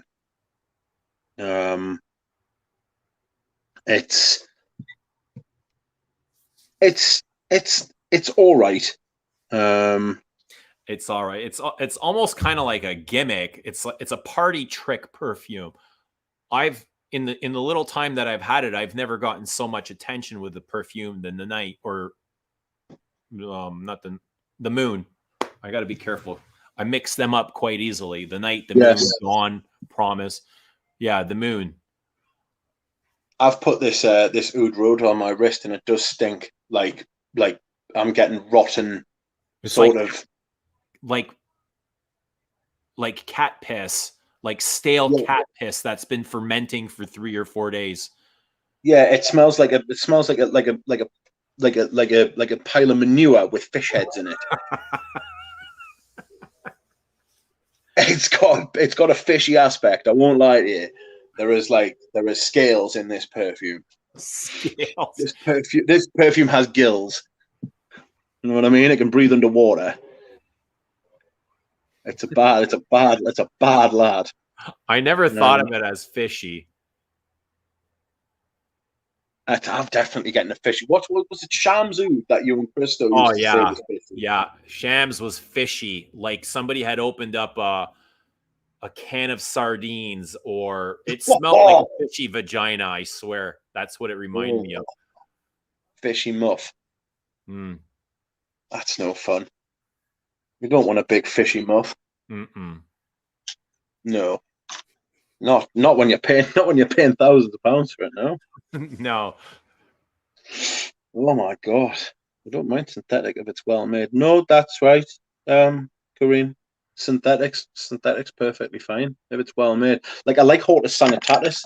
Hortus Sanitatis is like smells very synthetic to me, but I really like the vibe it gives off. Hortus Sanitatis is a one sprayer for me as well. I think I might try and wear this tomorrow and see what it does. Love Hortus. Love it. Oh shit! Keep throwing these around now. I went out with my mate the day, and he was wearing Gucci Guilty Absolute. It was fucking magnificent. That's all I could smell. It was fucking great. Absolutely loved like that. Me and him were talking the day, and we went into the local department store, which has just got Parfums de Marley in.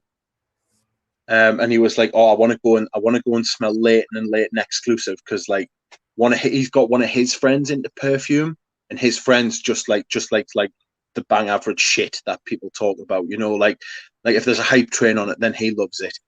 Right. He's one of them people." And my mate was like, "Yeah, I hate shit like that, so I'm gonna go up and I'm gonna smell it, and then I'm gonna Like text him bandwagon jumper. tell him it's shit." Sorry. Like we call those like bandwagon jumpers. Yes, that's right. Yes, exactly. If everybody else says it's sound, even if he doesn't like it, he'll say it's nice.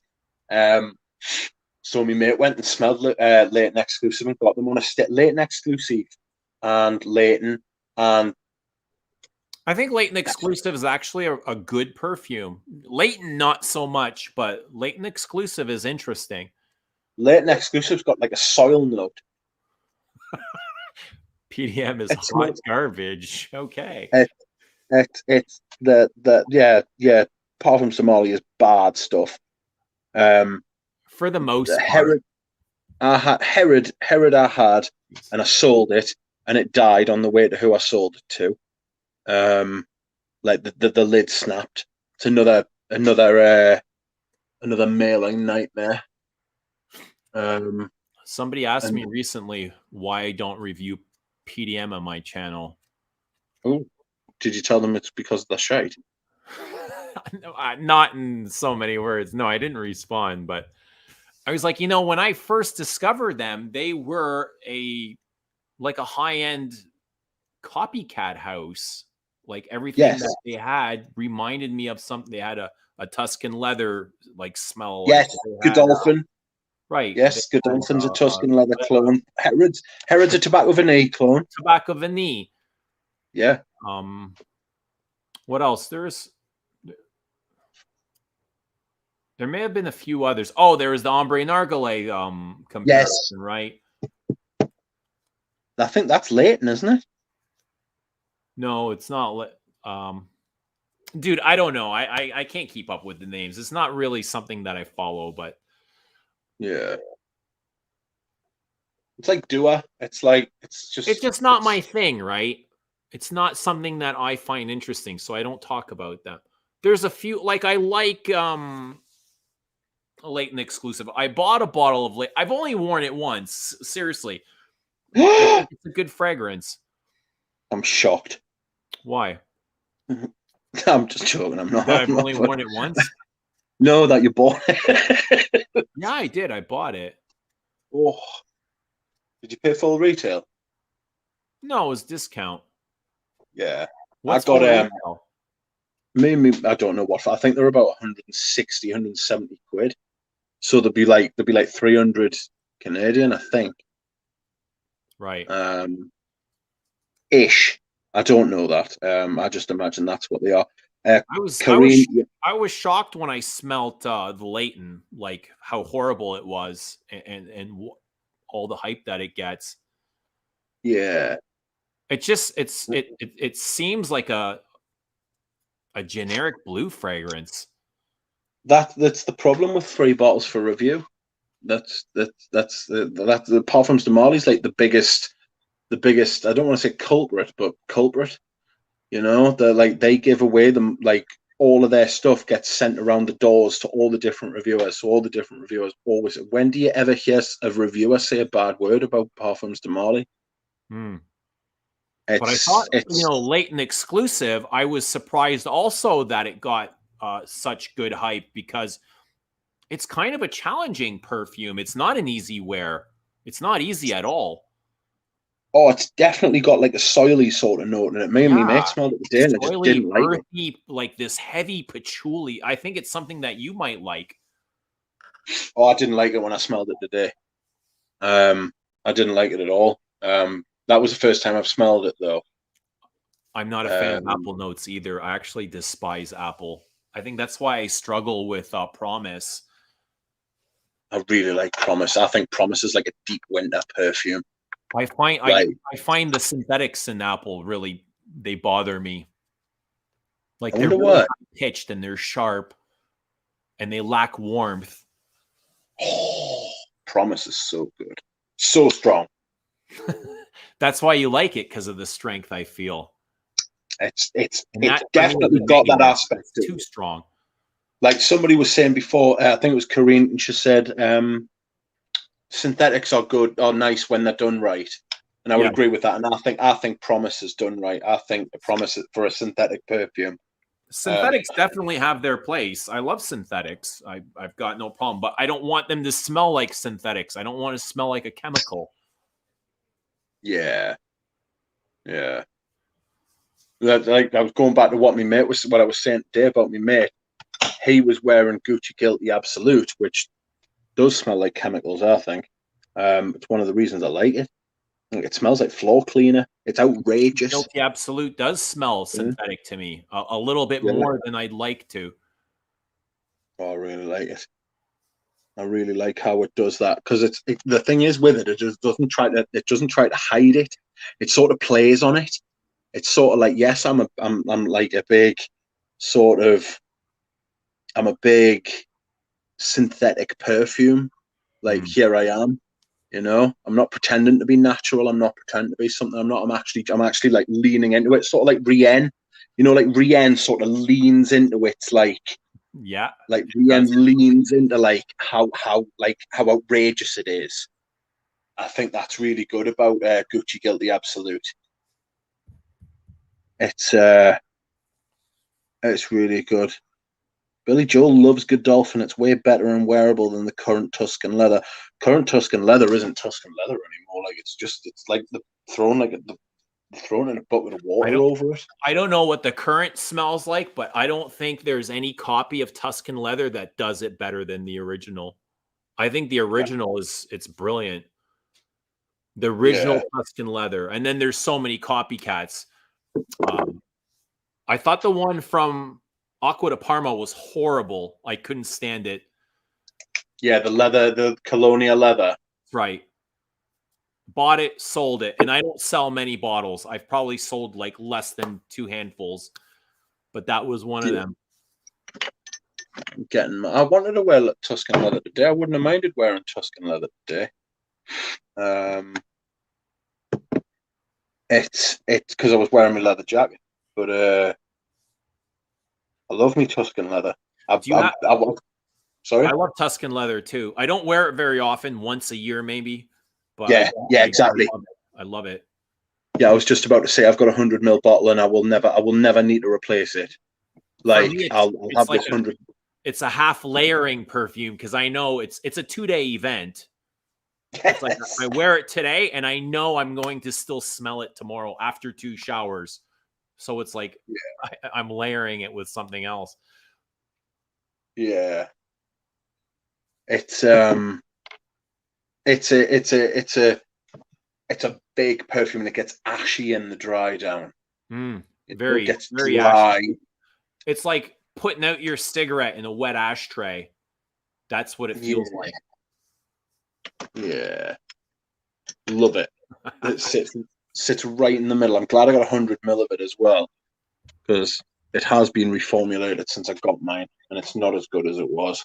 Listen, if it's shit, I'll flame it, but I can't say the latent exclusive is shit because I don't think it is. And I'm not going to flame it just for the sake of it. You should flame your you should flame you should flame one of your own perfumes when they all get released. Take the first one off the line And and just blowtorch be like, it. and just torch them. Hey, Like, I'm ready yes, for the criticism and I'll accept it, Not and I know not everybody will love it, and that's okay because I don't love everything. yeah. I love what I've smelled from yours. Thank you. I remember That that means a night we lot to sat. me because I know how discerning you are. You're very picky. Yes, I remember. Do you not remember that night? I sat on the phone after you first sent us them. I sat on the phone for like 2 hours talking about. I can remember because I was sat downstairs.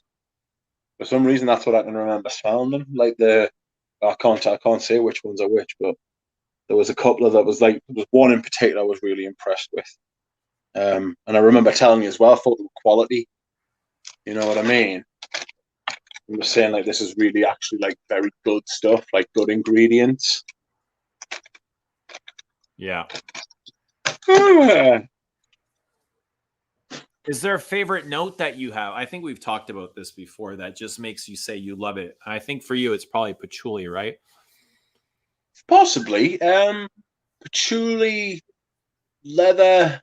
Um, I'm really big on patchouli at the minute. Whether I would say it's my favorite note or not, this is the type of thing you can't spring on us, because then I'd just be like, oh. But yes, I mean, if I'm being honest, it's either patchouli or maybe leather. Patchouli or leather, maybe. Um, Do it'd you have a probably be favorite easier. spice? Favorite spice? Um, Not that I can think of. You have a favorite spice? I love clove. Like Yeah, I love, like clove. love clove. I love the dryness it brings to the perfume. I like dry perfumes. What can I say? But I love it. It brings a spiciness. It brings a woodiness. And it brings depth to the perfumes. The closest thing to a spice that I like is probably, and this is going to sound strange, but probably birch. Like I almost get like a spiciness from the smoke, if that Right. makes sense.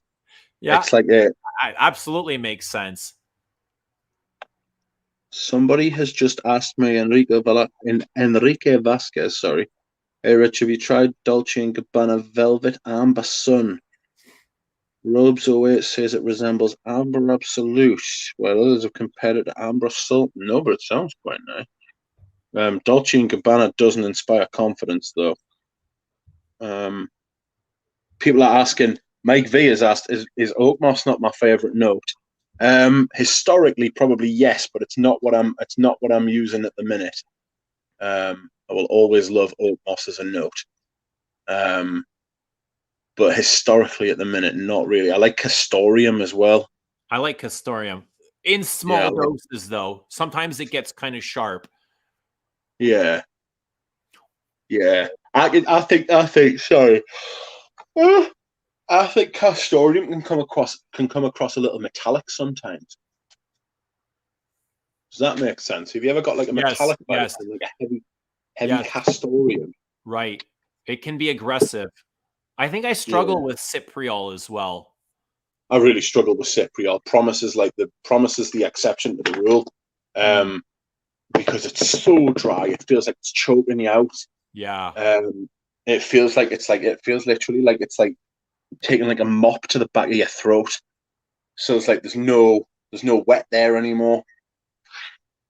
Oh, Yeah, I love nice. cloves. I love cardamom. I love cumin. I think cumin more than cardamom. I like ginger. I like cinnamon as well.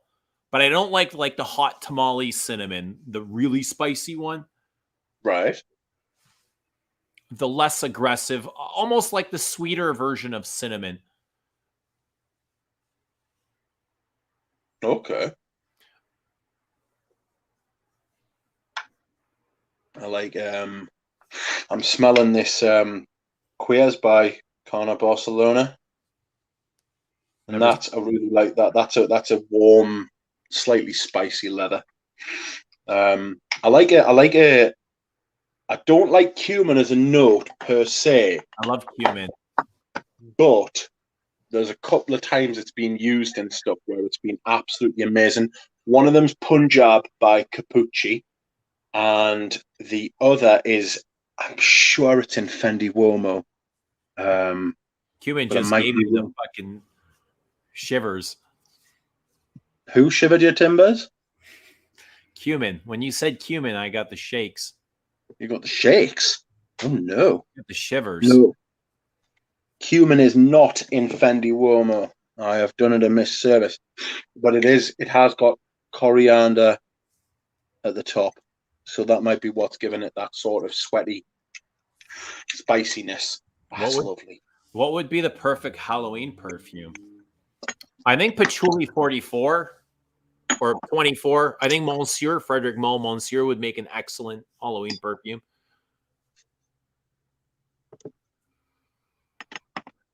What would I use? I think a Midnight Stroll by Gucci. I think that also answers his question about incense perfumes. Midnight Stroll is great. Gucci Guilty Absolute. That could be quite good. What's that? I'm looking at it. Fahrenheit Absolute. That's quite good. It was a little sweet. Yeah. The Moon would make a good Halloween perfume. Yes. So Fahrenheit Absolute. Last on the weekend, I took my little guy pumpkin picking. We went to this pumpkin patch, and they took us around on tractors. And before he left, he's like, "Can I wear perfume?" I said, "Absolutely." So he picked out a fragrance, and I picked out a fragrance, and I was like, "What should I wear for pumpkin picking?" It's fall. It was chilly out, and I put on Shalimar, the eau de Okay. toilette.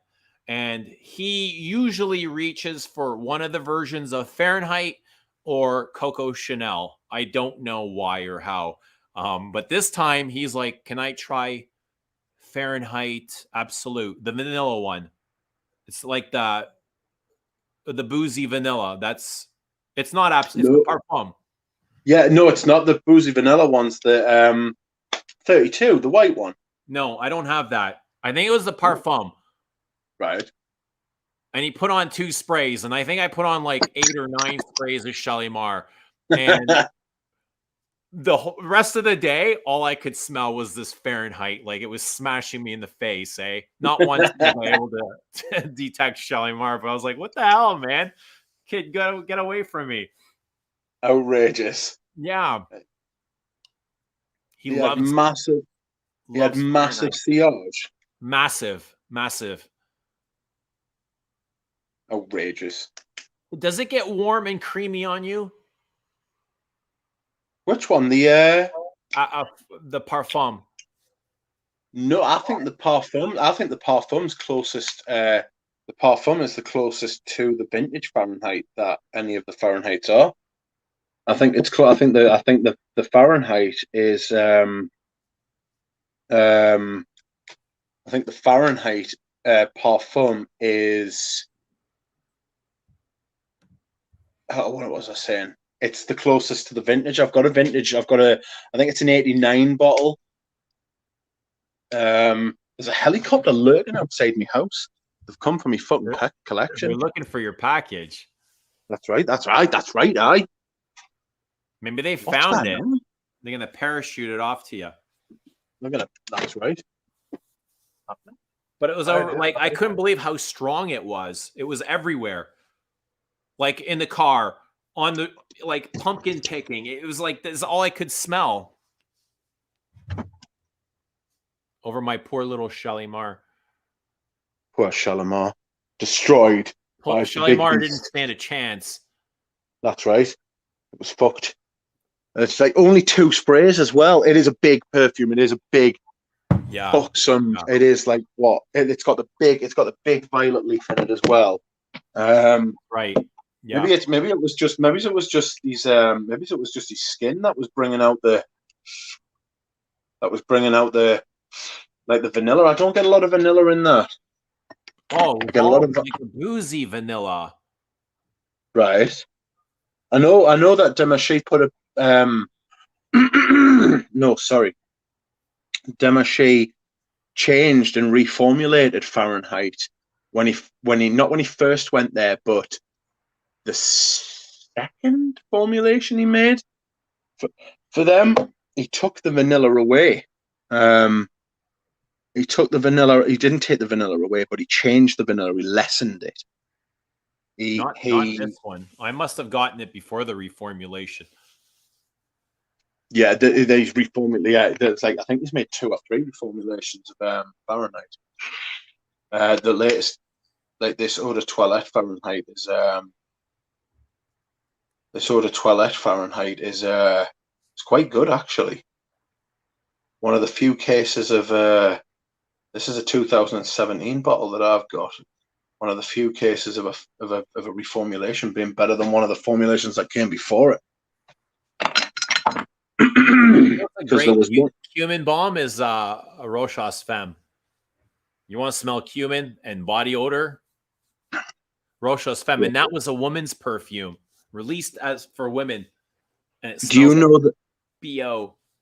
Do you know our friend has a pure perfume of the vintage Rochas Femme. Enchante? Yep. You don't want to give it away, do you? That right. Must have been difficult. You never know who's listening. The lurkers. The lurkers are listening. They're going to go and raid the place. Where are the lurkers? Lurkers left, right, and centre. There is genuinely a helicopter. I went out and had a look. There must be on, like, some Raji must have done something outrageous. Some criminal. Because they're lurking around. I might go out in the car after I've spoken to you, see if I can find out what's going on. Do you think there's anyone significant from the perfume world that watches live streams, like actual perfumers? No. All right. No, I was just going to say no. No, maybe. There could be. It depends how passionate they are, and also I think it's probably an age thing. You're probably perfumers who are like not perfumers, like new perfumers and like younger perfumers, like perfumers who are like my age, you know, like in their 30s, 20s, maybe even 40s. But you start getting 50s, 60s, 70s. It's going to become more and more rare. It's just not their thing. Yeah. Just as a general rule, I might be totally wrong, you know. But I would have thought, just as a general rule, the older people get, the less, because it's been less of a part of their lives. Do you know what I mean? Yeah. Like they're probably more into like traditional media and stuff like that. Denby, have you got some Balenciaga pour on to sell to me? How much more do you want? I don't know. I don't know that I do. Somebody sent us a link to a bottle recently, and I was like, I'd buy a bottle. You would buy a bottle off us? I would. I can't ship to you. I mean, not off you specifically. If I could find one locally, I'd go pick it up. That's right. Bourdon is watching. If fucking Pierre Bourdon is watching, I would say thanks for green Irish tweed. Does he speak English? I don't have a clue. I've never seen an interview with him where he spoke English. Speak French? I think we So, also. you know what I heard? Oh no, I know what you're gonna say. Oh, Are you ready for this? I know exactly what you're gonna say. I'll never be ready for this. I'll save it. No, say it. Go on. You know you want to. Okay. I do and I don't. I don't really care. We've already discussed this. But so the perfumer behind Jean Paul Gaultier is Le Male is Francis Kurkdjian. However, he wasn't the only perfumer. There was much help, and apparently Christopher Sheldrake put in more work on Le Male than Kurkdjian. And when it came time to take the credit, Sheldrake is just really a quiet guy and doesn't really care for that sort of thing. So he bowed out, and Kurkdjian accepted it all as his own. Yeah, that sounds like something Kurkdjian would do. Yeah. So I was really surprised when I heard that Sheldrake had his name on it, because it doesn't really smell like something that it doesn't smell of his style. Yeah. Yeah. I would be Very sweet and vanillic. it could have been brought in to save it. That happens quite a lot with perfumes. Right. You know, like maybe he just like sort of said, like Kurkdjian just like, oh, I'll have a dollop of vanilla and a dollop of lavender and a dollop of mint. And Sheldrake came in and he was like, no, you will fuck this perfume. you must constrain yourself. And then he just made it to be as good as it could possibly be. And then it was just like, look, don't credit us because it's a bit shit. You have it all. You know? Yeah, maybe he just didn't want to be connected to it. I guess with the whole bottle thing is tacky, gimmicky, right? It's it's a marketing point.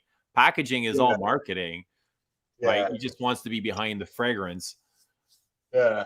Look at the brands he's normally associated with: Serge Lutens and Chanel, just very clean and minimalistic. Yeah. I mean, it's two fucking hell of a brand, like two great brands to be associated with, though, isn't it? Right. And then to go to Jean Paul Gaultier is like a huge step down, right? I mean, well, artistically, commercially, not so. I imagine he said it much nicer than that, but yes, I'm sure he fucking realized when he saw Jean Paul Gaultier on Eurotrash and realized what he got himself into. You know? Oh dear. I am not sure what time we're on. Oh, we're over 2 hours. What did I say? Before we came on, what did I say? I was like, oh, I don't want to go over an hour and a half. Right, we were discussing live streaming, and Rich is like, I don't want to be on too long, like maybe an hour and a half or 2 hours. And I was like, well, that's long, you know? That's a long time to stream. We often put a shift in. Oh, I'm just lying. But and it's almost 8 o'clock before you know it. Like, where does the time fly? Yeah, it's nearly 1 o'clock. Yeah. Jeremy Hines saying that Demaché has some free time now. Maybe he will take in a stream. How's this? I wonder if he'll be creating for anyone else. Is he really retired for perfuming from working, or do you think he'll go somewhere else? Chanel will take him back. Oh, don't say that. You'd be fucked if he did. You'd start making terrible perfumes for Chanel. Dude, he's not a perfumer. He's a chemist. There's a big difference. Yes. And Dior spent 10 years, 15 years trying to tell us that he wasn't. That he was a perfumer, sorry. Well, they even created like movies to convince us that he was a perfumer. That's one of the biggest things that shocked us about him leaving, you know. That's why I said maybe he's had some bad news, you know, like maybe he's got like some health problems. Because like they made a movie about him a couple of years ago. And it was just last year. Yeah. They It were could like, have "Oh, been he's earlier amazing, this isn't he?" year. They were like, "Oh, he's amazing," and like it was like, "No, he's shite." Um, and then they were like, "Oh, we've made a movie about him. He must be good." Um, but no, he's definitely shite. So, I mean, there we are. I just think so. I just feel like something's happened because they put so many like eggs in that basket, and then they just turn to shit. You know. Hmm. Um, I think the perfumes that he's been releasing have tanked as well. Like the last couple of years have been like it's been Well, pretty dreadful. has he made any hits like blockbusters? Who I de know the Maché? earlier ones like Ombre in the Weed and Udis Fahan were probably huge sellers, but look recently like Oud Rosewood, Purple Oud, Spice Blend. Um, Yeah, what else? There was that Bois something or other. I don't know. Santal. What a son? No, Santal. What was it called? I don't know. I don't know either. I don't know. Tell us. I can't remember. It was Santal Noir. It was Santal Noir. That was released in the Middle East first.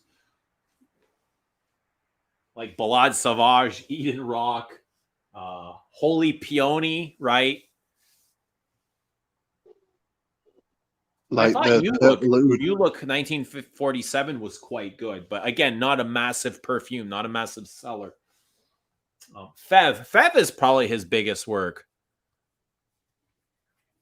Yeah, Fev is I kind of a think I, block. I I think consider Fev a blockbuster. I don't know if Fev's a blockbuster because it's been discontinued. No, it'll never be discontinued. No, no, no, it is. It's gone. It's gone already. Never. Are you serious? Off the website? I'm pretty sure it has. Um, That will you never can happen. you can sort of see you can sort of see um you can sort of see how fucking hell I fucking lost my It's train of still on the thought. website. Is it? Yeah. Um no, I heard George Fragrance Apprentice say it because it's one of his favorite perfumes. I'm sure he said it was discontinued. It's still here. How strange. I doubt Feather's gone. Fragrance Apprentice in the Classified by shiners. Christian Dior as an Oriental. How strange. Are there any of them that are discontinued?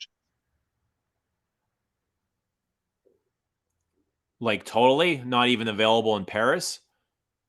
No, just like generally. Yeah, Houdini's saying it's gone in the UK. I'm pretty sure it's gone in the UK as well.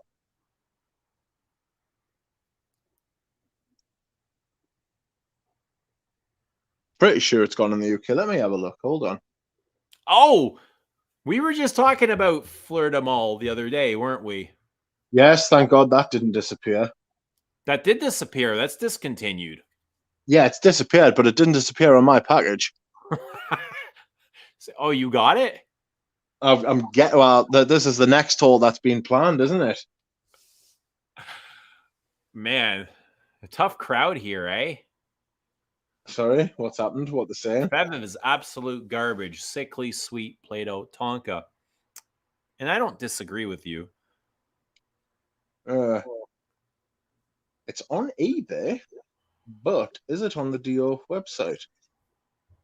Let's have a look. Rich asked me the other day what I thought of Fleur de Mal. So I pulled out my bottle and gave it a whirl. And the first thing that came to my mind was like a modern restructured Kuros. It smelt a bit pissy, floral pissy. Oh, floral pissy. I'm worried about that. I love the bottle. The bottle's absolutely great. Like, it reminds us of Koros. Like the statue, like the white, like the sheer white statue. Yeah. Looks really Right. good. Yeah, and they even Yeah, they use the white bottle just like Koros. I wonder if there was something they were trying to do on purpose. It's Fève de la Suisse is not on the UK website. Well, it's popping up for me here, but I can't add it to a cart. Oh, It says are find a you on? Are you boutique. on dot? Yeah, I was going to say, are you on .com? You need to go to the Canadian website or the North American website. I think I need to go to the American one. Yeah, it's I'm pretty sure it's gone. You know. I wouldn't lose any sleep if they discontinued it. No, I've got a 450 ml of it, like, and it's the previous formulation as well, and I got it Oh, half yeah. price. Yeah. In the US, I can put it in my basket. Oh, that's all right. Added. That's right. You're It's gonna add still it, there. are you? Oh, I see Diptyque have brought out their Christmas candles. If that's the type of thing you're into, Not which it even is. Halloween yet. We haven't even hit Halloween. Yeah, I know it's ridiculous, isn't it? It's obscene. But I do want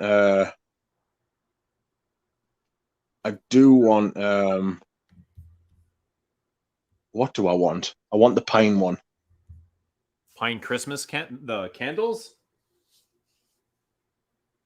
Yeah, the pine Christmas candle. They do it la-di-da. They do a pine one every year, and then they do a spice one every year, and then they do, is it a vanilla? I don't think it's vanilla. But I can't remember. Which is the other one? They do like three certain ones every year. I got 3, not last Christmas, but the Christmas before. I got the pine one last year, and then I held off I held off like burning it for ages, and then I did burn it, and it was gone, and I was gutted. I couldn't smell it anymore. I find burning incense or even bahur now is just more interesting than candles, and it's more affordable too. Candles are not cheap, but I don't get the same pleasure from a candle that I will from incense. Yeah,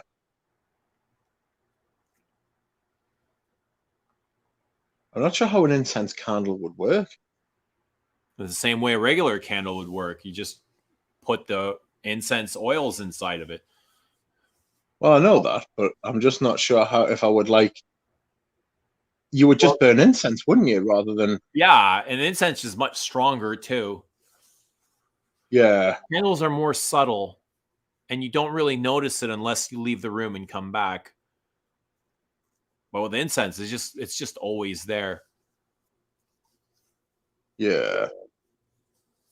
I bought a vetiver candle today, and it's fucking beautiful. Yeah. Really good for this time of year, vetiver. It is, eh? By vetiver perfumes. Yeah, vetiver perfume this time of year is absolutely beautiful. Like, that sort of outrageous, like sweet. Do you get a minty vibe? From? Vetivers. No, not necessarily minty, but I get fresh and crisp. I get a mint sort of vibe. I'll tell you what I got. Do you have after eights? Yes, I know what they are. We get those here. The Do you chocolates. not do you not think that smells like that smells like vetiver? It's got that chocolatey dark base. No, I never. I think mint. I associate mint more with patchouli than vetiver. Mint more than no. I know what you mean because mint can be like because patchouli can be like green, Yes. you know? Yeah, absolutely. Mentholated. Yeah. And it's not like some patchoulis can come across quite green and then with that dark facet. Do you think patchouli and vetiver are quite similar? They can be. But no. I think there's a quite a clear distinction between them two. Vetiver to me is more clean. It can be, I mean, you can do so many things with both. You can have the smoky, rooty vetiver, or you can have the clean, crisp, citrusy vetiver. And patchouli is, I think you can do even more things with patchouli than you can with vetiver. Patchouli it can be green. It could be abrasive, scratchy. It could be clean. Sometimes you don't even pick up the patchouli. Like in a lot of the Chanels, I don't even smell the patchouli, especially the women's. It's there more for depth than it's like a shadow smelling of earth, of raw earth. Yeah, like a shadow, the shadow of a shadow sort of note that provides like patchouli. That's it. I think patchouli's more ubiquitous. I say more ubiquitous. I mean, fucking, it's more like widespread. Yeah. I prefer patchouli. Like I like vetiver as a second note, not as a starring note, but as a supporting note. I like it a lot. See, I'm quite opposite actually. I like vetiver as I think when vetiver is trying to play support, I think it struggles. I think maybe sorry. It's not a very noticeable note when it's supporting. Yeah, I think it tries to like peek its head in where its business doesn't belong. When it's like a supporting note, I think it tries to steal the show. Whether it actually does or not, it's like a different thing, What two Chanel exclusives do y'all recommend as first buys? Depends how serious you want to get. Cuir de Russie. Yes, I agree. And either Sycamore or Boy. You're recommending Boy? I would say either Sycamore or Boy. Cuir de Russie first, and then I didn't Sycamore. know you rated Boy that high. It's not that I rate them that high, so I think that it's an easier first purchase. I think with some of the other ones, you've got to work your way up to it. What about Coromandel? I think Coromandel's too easy. I think Coromandel's a very easy wear. I haven't worn it this year. I think Coromandel's probably like the most. It's not the most accessible. I think Boy's probably the most accessible.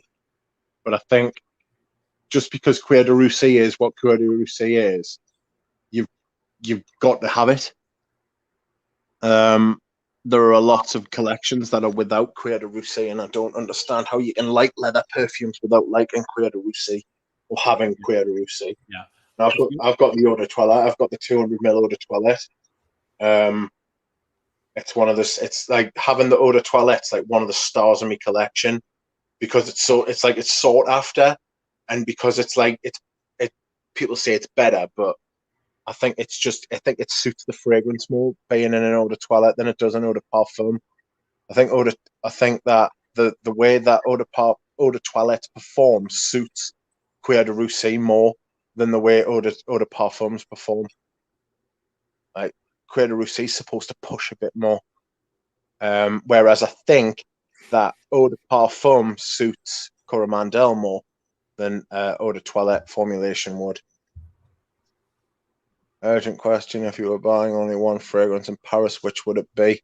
Go to Guerlain. Paris exclusive. Go to Guerlain. Just go to the Guerlain boutique and just take your pick. Take whatever's not available outside of there. Exactly. Just go to Guerlain. Iris Ganoche at Guerlain? Beg your pardon? Is Iris Ganoche still available at the Guerlain boutique? I have no idea because I'm not there. I don't know. I would say to Eva, I would say if you're in Paris, you may, or you could go to, I don't know, because Serge Lutens. Does Serge Lutens still have Paris exclusives? But you can get those everywhere, can't you? But I don't know. That's what I'm saying. I would advise you to go to the Serge Lutens boutique as well, because how mad it is. But you've got to seek it out. you can't just be like walking around and then pass it and be like, oh look, there's the Serge Lutens boutique. No, you've got to go in search of it. But my mate went to Paris, and he went into the big Guerlain. There's a couple of them, and he went into the big Guerlain, and he was like, it's unbelievable. He was like, you get vertigo because it's just like there's so much. Yeah, you don't know which way to look, right? Exactly. Your head gets in a spin, and you start losing your memory, and then you're like, what? This is amazing. I felt like that a few weeks ago when I went to Best Buy. There's just so many lights everywhere and sounds. And like, you just get so overstimulated. You're like, where the hell am I? And you want to buy everything, right? Everything looks so great. Yeah. I would go in, I would have a big breakfast to make sure you've got plenty of energy. Maybe you even have a steak for your breakfast or something. And then just go and wearing some utilitarian clothes, just so you can be like, right, like this is a proper mission. Maybe even take a snorkel.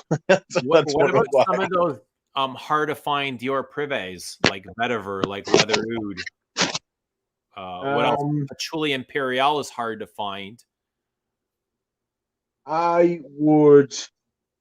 Apparently she's already been there. Guerlain Champs Elysees was phenomenally beautiful. Yeah, it is. Iris Ganoche exactly is still available.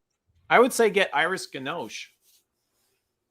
Or what's the other one? It's exclusive to Paris. It's like N'oubliez pas or something like that. Let me type it out.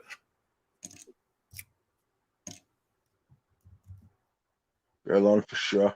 It's a Paris exclusive deal, but you buy them and ship them to Belgium already.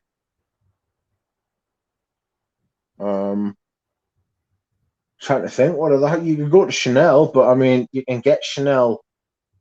Like Chanel's very limited with what they sell in general. Like, so there's nothing that you can miss. Like the Guerlain boutique in Paris has like stuff you can't find anywhere else in the world. I'm trying to think. You go to the Dior one if you want to smell these things, but whether you would actually buy any of them's like different thing. Larida. What else? Guerlain, N'oubliez pas. My heart would explode. Perfume. So I got the Perfume shopping in Paris. Those are all shippable to Belgium. I remember smelling the Iris one. Guerlain have 2 releases too. Pretty good on one smell like a Petit like one smelled just like a Le Petit Robe Noir though. Zhao's here at last, at long last. Zhao, what's happening? You seen the Barcelona managers? Barcelona manager's been sacked. If anybody's interested, Ronald Koeman. That's just for anybody who's interested. The best perfume in Paris is not a fresh blossom. The Rue Cambron. Guerlain have 2 new releases. Which ones are those? One smelled just like Le Petit. Oh, that's the Rose Chérie, I believe. That's the older French Kiss. I think it's been renamed to Rose Chérie, which kind of reminded me of Le Petit Robe Noir as well.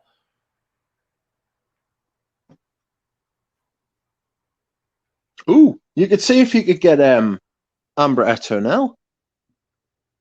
Maybe they've got that there. If I was there, I would get the N'oubliez pas. I would get the blah, blah, blah. However you say it. That's right. Yes, the Cherie. Pissed with those news, Rich. Colin was doing such a terrific job. Yes, that's right. Chow, yes, he was doing a great job, doesn't he? I like the Chérie. There's a big rose, a violet, cherry perfume. I thought it was quite interesting. I thought it was actually more interesting than Le Petit Robe Noir. Powdery. So, the Guerlain powder. I love powder. Nosy neighbor would like to know, how do you feel about Rose Chérie? Well, if it is the old French Kiss, I like it. I've always wanted to buy. I regret not getting the French Kiss before they discontinued it. But if it is Rose Chérie, I'd be happy. I'd be happy with that. What up? The honest J-Bone. What up? Rose Cherie is too similar to La Petite Robe Noir for the price, though. Rose Cherie smells like bathroom air freshener What's after a the other bath. new Guerlain? Sorry? She said there was 2 new Guerlain. I have no idea. See, when it comes to new releases, I I'm don't completely think it smells that bad, Rudy. Rochelle smells like a bathroom air freshener after a bad dump. All right. It's not the most complex thing, but I think it's a really nice rose perfume. French Kiss is Roche. And that's what I thought too, but people are trying to convince me it's not. I'm trying to think of things that you could get that would you could only get in Paris. I don't know. There are not many brands that have just Paris exclusives, are there? Go into Guerlain and ask them what are their Paris exclusives, and then come back and let us all know. And so that's right. Eugene wants to know, so he's like doing research. Right. There's is Royal Extrait available in Paris? I know it's I think it's a Harrods exclusive, but it might possibly be available in Paris as well. You would think so. I mean, fucking they hell. Should have everything. I mean, they should have everything. I mean, can you imagine going to Paris and like going into somewhere like Guerlain and then being like, "Oh no, sorry, it's a Harrods exclusive." And it's like, hang on a minute, you're like the Guerlain boutique in Paris. Why haven't you got this perfume? I've got to go to London. Be a proper kick in the tits. Ask them if I've got Derby. Derby's got to be discontinued. It's done, I think, everywhere. Yeah, I think it is. It's sitting in that though, isn't it? I mean, it's awful. That I had a bottle. I should have had a bottle, and yet I don't. Which bottles do you prefer? I'm assuming they're asking about the new style Guerlain art and materials or the old gold bottles. I think the new bottles are much more functional and easier to use. I found the original bottles, they're more artistic looking and not functional. They're kind of a nuisance. They've got the bulb sprayer on, haven't they? Well, they used to, but they've changed several times, many times.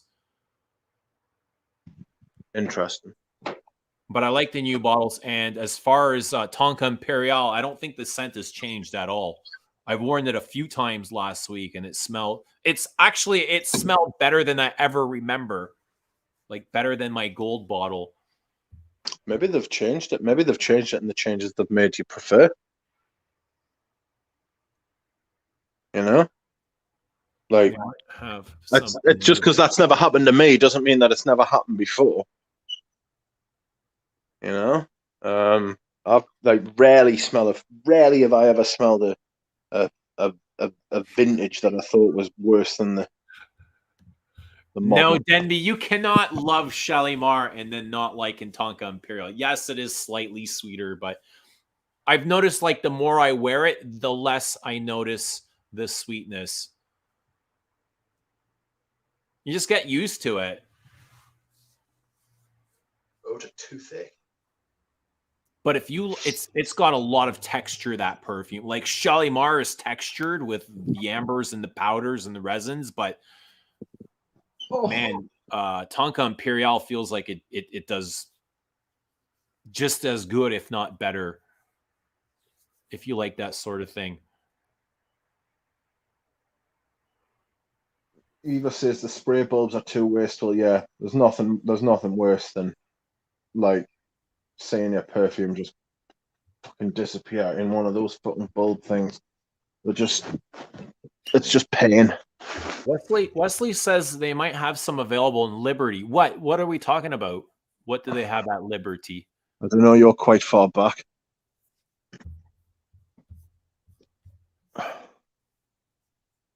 See somebody else. So one person hates Tonka Imperial and the other thinks it's a masterpiece. Oh dear. I've got to be careful with Tonka. A Tonka can go Tonka can go one or two ways for me. I either really like it or I really hate it. Dude, Tonka's like the worst note in all of Perfumer. It's like the cheapest smelling note, but Yeah, it's only because it's been cheapened. I mean, it's because it's been cheapened. It should be more than what it is, right. but houses have just taken it and like abused it. You know. I do like Tonka in very, very small doses where, it's barely even perceptible, but I think Tonka Imperial it's a great wear. And I'm not for sweet perfumes. But I think the wearing, it's pleasurable. It's enjoying, it's a show. It's a great development.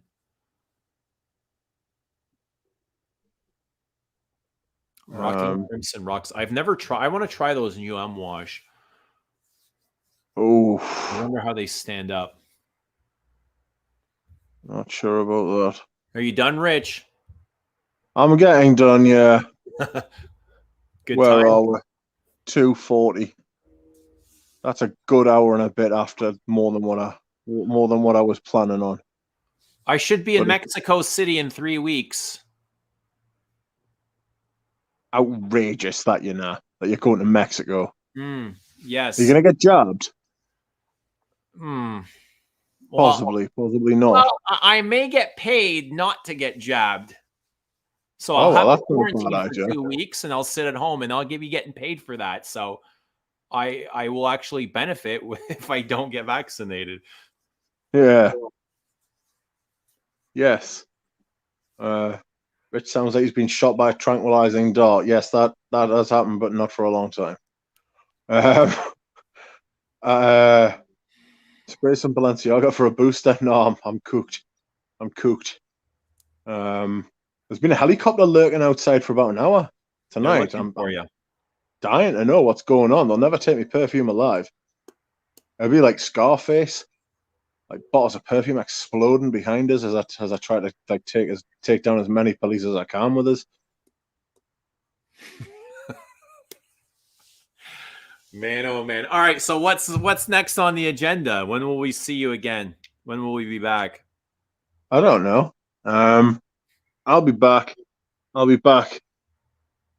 might make a video at some point. I'm just trying to think of what to do. I did my fragrance rotation. I do that every Sunday, which I quite enjoy doing. Yeah. And then I did a Tower family portrait the other day, which I quite enjoy doing as well. I heard you were done with the shit sprayers, and I have to agree. Yeah, they're not shit anymore. They're not as shit as they were. And they're not as bad. I did me Mugler family portrait as well. I'm gonna do another one. I want to do a Surge one, but I don't know that I'm done buying Surge yet. But I like talking about them. I've got like 15 or 16 Surge. It's quite a bit of Surge. I've got after all this debacle that happened, I had another bit of bother with some perfumes. Yesterday, right? I went onto a website in this country, which is a discounter called All Beauty, and I was looking at the Serge Lutens they had, and I noticed that they had an eBay store. I went on their eBay store, and they had the Serge Luton Gratte-Ciel for like half price. So you're talking like £140, right? Which is about $250 to $220 Canadian, right? And I was like, ooh, I'm going to buy Shen, and I'm going to buy Fumery Turk. And I bought one, and then I bought the other, and I was like, right. So basically, it's the same thing as you're talking about doing with the Guerlains, where like they should be like $2,000, but they're only $1,000, so you get two anyway. Do you know what I mean? Right. So I thought, right, I've got Shen and I've got Fumery Turk and the Gratte-Ciel. And no sooner, I swear to God, no sooner had I pressed buy now and paid the money for them, Galen texted in the group chat to say, "Oh, I was wearing Shen yesterday and it was shit." And I was like, "Oh, right, that's class." Um, I was like, right. So I cancelled Shen, and I got an email saying, "Thank you for cancelling Fumery Turk. Here, have a refund." And I was like, "What?" And the fuckers, right, had had cancelled me Fumery Turk order by mistake when I'd asked to cancel me fucking Shen. So I emailed them and they were like, "Oh, right, here's what you should do. You should cancel the other one as well and then buy Fumery Turk again." And I was like, "I'll tell you what, go and fuck yourselves. I'll cancel both of them, right? And we'll just not bother, shall we not?" Because at this point, I was at the end of me fucking tether. It has been an absolutely horrific week for trying to buy perfume for me. And I'm just at the point now where it's just like, meh. I think you should just hold off until December. Call it a no buy November or October. Just fucking hold off until November. I think I might just hold off until fucking 2020, what, 22? Or you know what? Just have a huge December haul and gift them all to yourself for Christmas. That's what you should do. Can you imagine how great Christmas would be with like 40 new perfumes? Well, I mean, to be fair, there's no guarantee that they'll arrive at this point. Do you know what I mean? At this point, I'm wondering if I went to the shop and picked one up, would I still have it in my possession by the time I got home? You know, I'd probably drop it out the window, or there would be like a hole open up in the time-space continuum, or it's like just something would happen to deny us. There'd be like be swallowed by a black hole. Frankie Rollins is asking, did you ever resolve the Bois 1920 issue? Guess what? I'll give you 3 guesses. No, I didn't. They got back to us and they said, "No, sorry, we can't do anything about this. Bye." And I was like, "Oh, well, cheers for that." It's outrageous. That was absolutely scandalous, that. Did I ever tell you what they did? Bois? Yeah, I watched your video. Well, 1920, yeah. Like, they're putting eau de parfum bottles in an eau de toilette box. That's illegal. That's scandalous. It's absolutely outrageous. It's totally inappropriate. It's not legal. It's not even it's not a question of morals, although it is a question of morals. That's fully illegal. So I had purchased Fumery Turk earlier this year, and only off of Rich's recommendation. I asked him, obviously, what do you think of Fumery Turk? Should I buy? He's like, buy it, just buy it. It's brilliant. It's fantastic. You'll love it. So I bought it, and it came, and I wore it, and I enjoyed the hell out of it. It's every bit as good as Rich told me it was. And last week, as he was going through this on eBay, I got a message from Rich saying, "Hey, should I buy Fumery Turk?" And I was like, I had completely forgotten that you recommended it to me. I was like, I really enjoy it. I think you will too. So yes, buy it. And I'm like, hang on, motherfucker. You're the same guy that convinced me to buy it. Now you're asking me for advice on whether to buy it or not. Like, what's going on here? The thing is, right, is that the one I had smelled was in the 50 ml old bottle. And the one you got was the Graziel, and that's the one that I bought. Which I, in the end, after what happened today with the perfume, I went back and bought Fumery Turk, actually, because I needed something to cheer myself up. And this time it did go through, but not before they emailed us and said, "Oh, you've put a different email on the billing receipt than you have on the account you've paid from. Could you send us an email from the one that's on your PayPal account, please, so we can verify it's you?" And I was like, "Yes, fine." I was like, "That's just none of this stuff has ever happened to us before, and it's all happened to us at once." And you got a good price on it too. Yeah, I got a half price. That's the main reason I bought it. Exactly. So at least I've got Fumery Turk. So Galen's actually going through an entire October month with only Serge Lutens, and I found that quite interesting. That's dedication. I don't know if, I thought about it and I was like, could I do that for an entire month, wear just one brand? I obviously could. I have enough perfumes from one brand and I'd be able to choose which brand I want, but do I actually want to do that? Would I want to do that? Could I do that? I was like, I'm not sure. You think I you can think do something like that, Rich? when I did Know by July, I also did I wore a different fragrance every day. Yeah, Um, and that was tougher than it sounds. Like I didn't repeat any perfumes in July. You know, like sometimes you'll that's want to not hard wear for like me at all. it wasn't the most difficult thing in the world. It's just the fact that I did it like usually like if I wake up in the morning, I feel like wearing a certain perfume. I'll just put it on. But with Mm. this, if I'd already worn it, then I couldn't wear it. Um, but wearing the same house, it would have to be something like Dior or Serge Lutens because I've got loads of their stuff.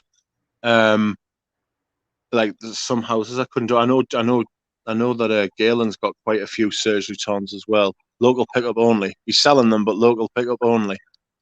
Only to Um, you though. Free to you, but yeah, local exactly. pickup only. But Free to not me. free to But anyone else, just to you.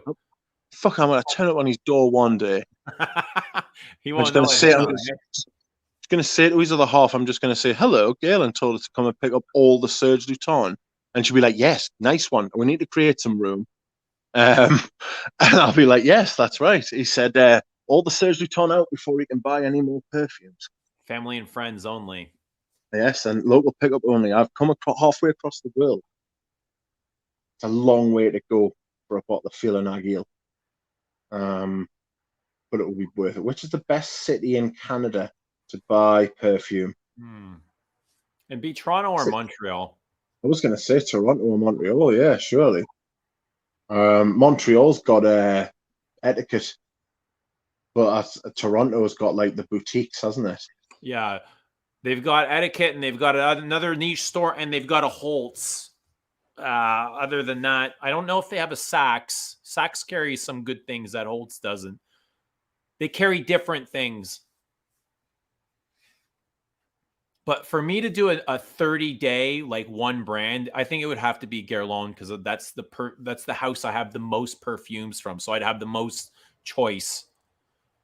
Yeah, Guerlain, Chanel, and then probably Frederic Malle. yeah, Well, I can do Hermes and Dior as well and wear something different every day for the whole month. right. I think I would I go with Guerlain. I was what was I? I was in my local department store. They've got loads of new brands in, including Ormond Jane, which aren't. I mean, Ormond Jane charge a lot of money, and they're not that good. Um, but they've got like a new Hermes counter, and I went up and I was like, oh, I was like, have you got the Hermes essence? And she was like, no. And I was like, Only the right, bye. boutique carries. Yeah, they've only got like the eau de colognes, and they've got like Iris and Bellamy, and I was like, well, I've smelled all of them. Fuck off. The fuck am I doing here? Why am I still talking to you? I've only Shit. actually heard really good things about Ormond Jane. No, I smelled the I smelled the Taif. The Taif was all right, but there are better rose fragrances. Ormond Jane Man was decent, but for the money, it was outrageous. Have you smelled their Um, iris? Is it like Iris Noir or something? oh, I don't know. I was trying to be quick because the woman in the shop was giving it 6 note. She was giving it like big licks. She was trying to get what to buy. Like I'm giving away 16 milliliters of extra perfume when you make a purchase today. And I was like, 16 milliliters. I've got 300 perfumes, you mad fuckhead. Who the fuck do I I wear want fucking I six? wear 16 mil per day. That's exactly right. I've got decants bigger than that, man. Shut up. Fucking behave yourself. I got more in That's my what you pocket right now. Exactly, that's right. I've got a 16 mil decant for you in my pocket, though. Um, I was like, is that a 16 mil decant, or are you just pleased to see it? You know what I mean? Are you a heavy It's, sprayer? I can be. It depends what mood I'm in. Um, like sometimes I can apply like 5, 6, 7 sprays of leather oud, which is just bonkers for anyone. And then sometimes it'll just be two. You know, it Two. really depends. Yeah, Where sometimes it'll where just do be you two. go when you wear two? It's usually just sitting in the house. Just two sprays, eh? Is that like It's before two bed sprays. or something? Nah, just it depends what it is. Like I say, there's some stuff you can smell all day with just 2 sprays, and there's some stuff that you can't smell even with like 10 sprays. So it's all dependent on that for me. Like what you're gonna smell, what you spray, where you go, what you're doing, how you feeling. Not a happy spray with Balenciaga. Oh, honestly, on my birthday, I must have put about 6 sprays of that stuff on. It was ludicrous. It was ludicrous. Like putting 20 sprays of anything else on. Huge, big, damp patchouli. There's a channel called Talk and Review. In this country, it's a couple of lads who but I sent them some vintage stuff, and they're not used to like vintage stuff. They do like they're not used to it. Put it like that, and they smelled these vintage stuff, and they were pretty chuffed. They were Chuffed. Yeah, they were chuffed. They were happy. Okay. Right. They were surprised. They were like, "Wow, this is pretty good." They were unexpected. It was a joy to behold. I love stuff like that. Introducing like new people to like different things that they haven't experienced and sent. It's interesting that I love watching people's reactions. Like one lad really didn't like Balenciaga pour on me. He was like, "Oh no," he was like, "That's frightening." And then like he liked what was it? Polo green. Okay. I'm Eugene's biggest. Yeah, so like I enjoyed that. They put a stream. I'll send you a link to it if you want to watch it. Just an hour or two lads talking about, because I sent them each one. So, like I sent them both like the same sample so they could like spray them individually, but they could like talk about them themselves. It was pretty interesting to watch. Somebody wants to know what the best Cartier oud is. Oh, it's right there. Well, it depends what do you like, define best? Like best can mean many things. Best for me, best for you, like best to wear, best artistically. I think Which one do you think the most enjoyable to wear would probably be Oud and Santal. Dude, they're all really good. You know, it's hard to rank them. I like Oud and Santal. Artistically, I like Oud and Rose. I've got that on my wrist. It is. I don't think you can go wrong with either of those. Oud and Musk is very good. Nice, sensual, furry musk. Do you think there's any real oud in them? I don't know, man. I don't want to get sued and then have to like take down this video and then read out an apology video. Yes. That's never happened before, has it? No. Is there any real oud? I think they claim it's real on their website. So you would have to say that you think it could be. It doesn't mean it's a quality oud, but I've always thought that the Cartier oud line is one of the best in all designer exclusives. Oh yeah. What's the oud and Santal like? It's all pretty much the same oud in every perfume. They just change the supporting notes. So what's the what is the Santal like in it? Is the Santal good quality? Yeah, it's warm and creamy. Hang on. Let me cover my butt. You're covering your butt. Oh, he's covering his butt. Oud and Santal? Because you didn't send us that one? It's one of the only ones you didn't send us. And Oud and Musk, I think. I thought he sent you quite a few. You did send us quite a few, so I'm not complaining or anything. I didn't say you were complaining. I thought I sent you enough that we can actually discuss them, but I guess not.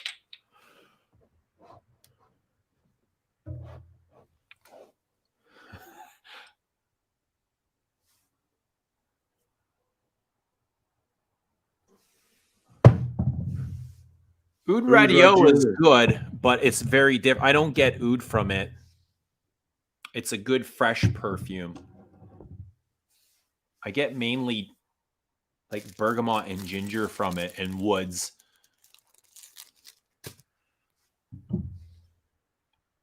You get ginger from it. Yeah. A ginger oud. I don't get oud from it. All right, so oud and santal.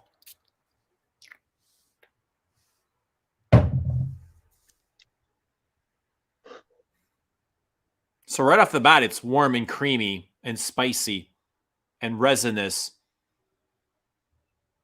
Smoked woods, like frankincense. It's very warm, but I don't get like what I would consider oud, like that like balmy woods. Right. Like I wouldn't say, smelling this blind, I wouldn't say there's oud in it. Got you.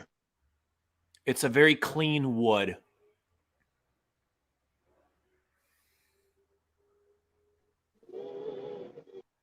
Right off the top, anyway. So it hasn't got that like fishy sort of shitty vibe from no, not at all. It's a very good woods though. Right. It's creamy and spicy, slightly milky, like in the subtlest way. Okay. Like it's very pleasing to my nose. I like that a lot. It's not challenging one bit. Okay. Let's put on oud and rose. Yeah, I put oud and rose on before. I just gotta find it. I know I pulled it out.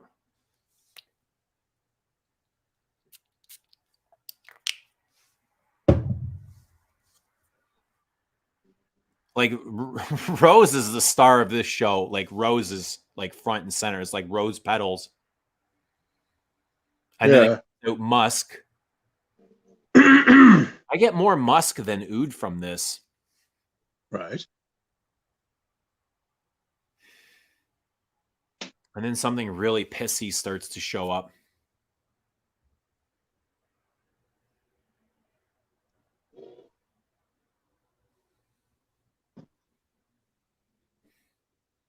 But it's quite furry as well. This is I think this is the dirtiest of the collection, like the most animalic, maybe even the most challenging. It's furry and pissy, musky, sensual. But I get a touch of the oud that's in Oud Isfahan. I think I prefer this to Oud Isfahan. Yeah, it's better than Oud Isfahan. Oud Isfahan, if you've smelled the latest Oud Isfahan, then you'll know it's not what it was like 5-10 years ago. It's been changed. It feels like it's fallen apart. Have we gone over 3 hours now? Slightly, yeah. I don't know how you've kept us on the phone.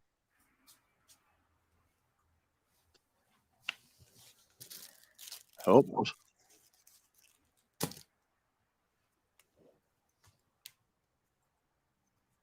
Okay, amber oud. Oud and amber. Right.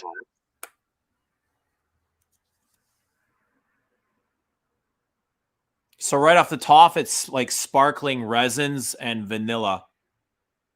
Sweet benzoin. It's think Grand Soir, but lighter. But it's got that Grand Soir sweetness, that benzoin vanillic cookie. It's very warm and woody. I don't get like necessarily an oud. So you think they're using different ouds in different perfumes?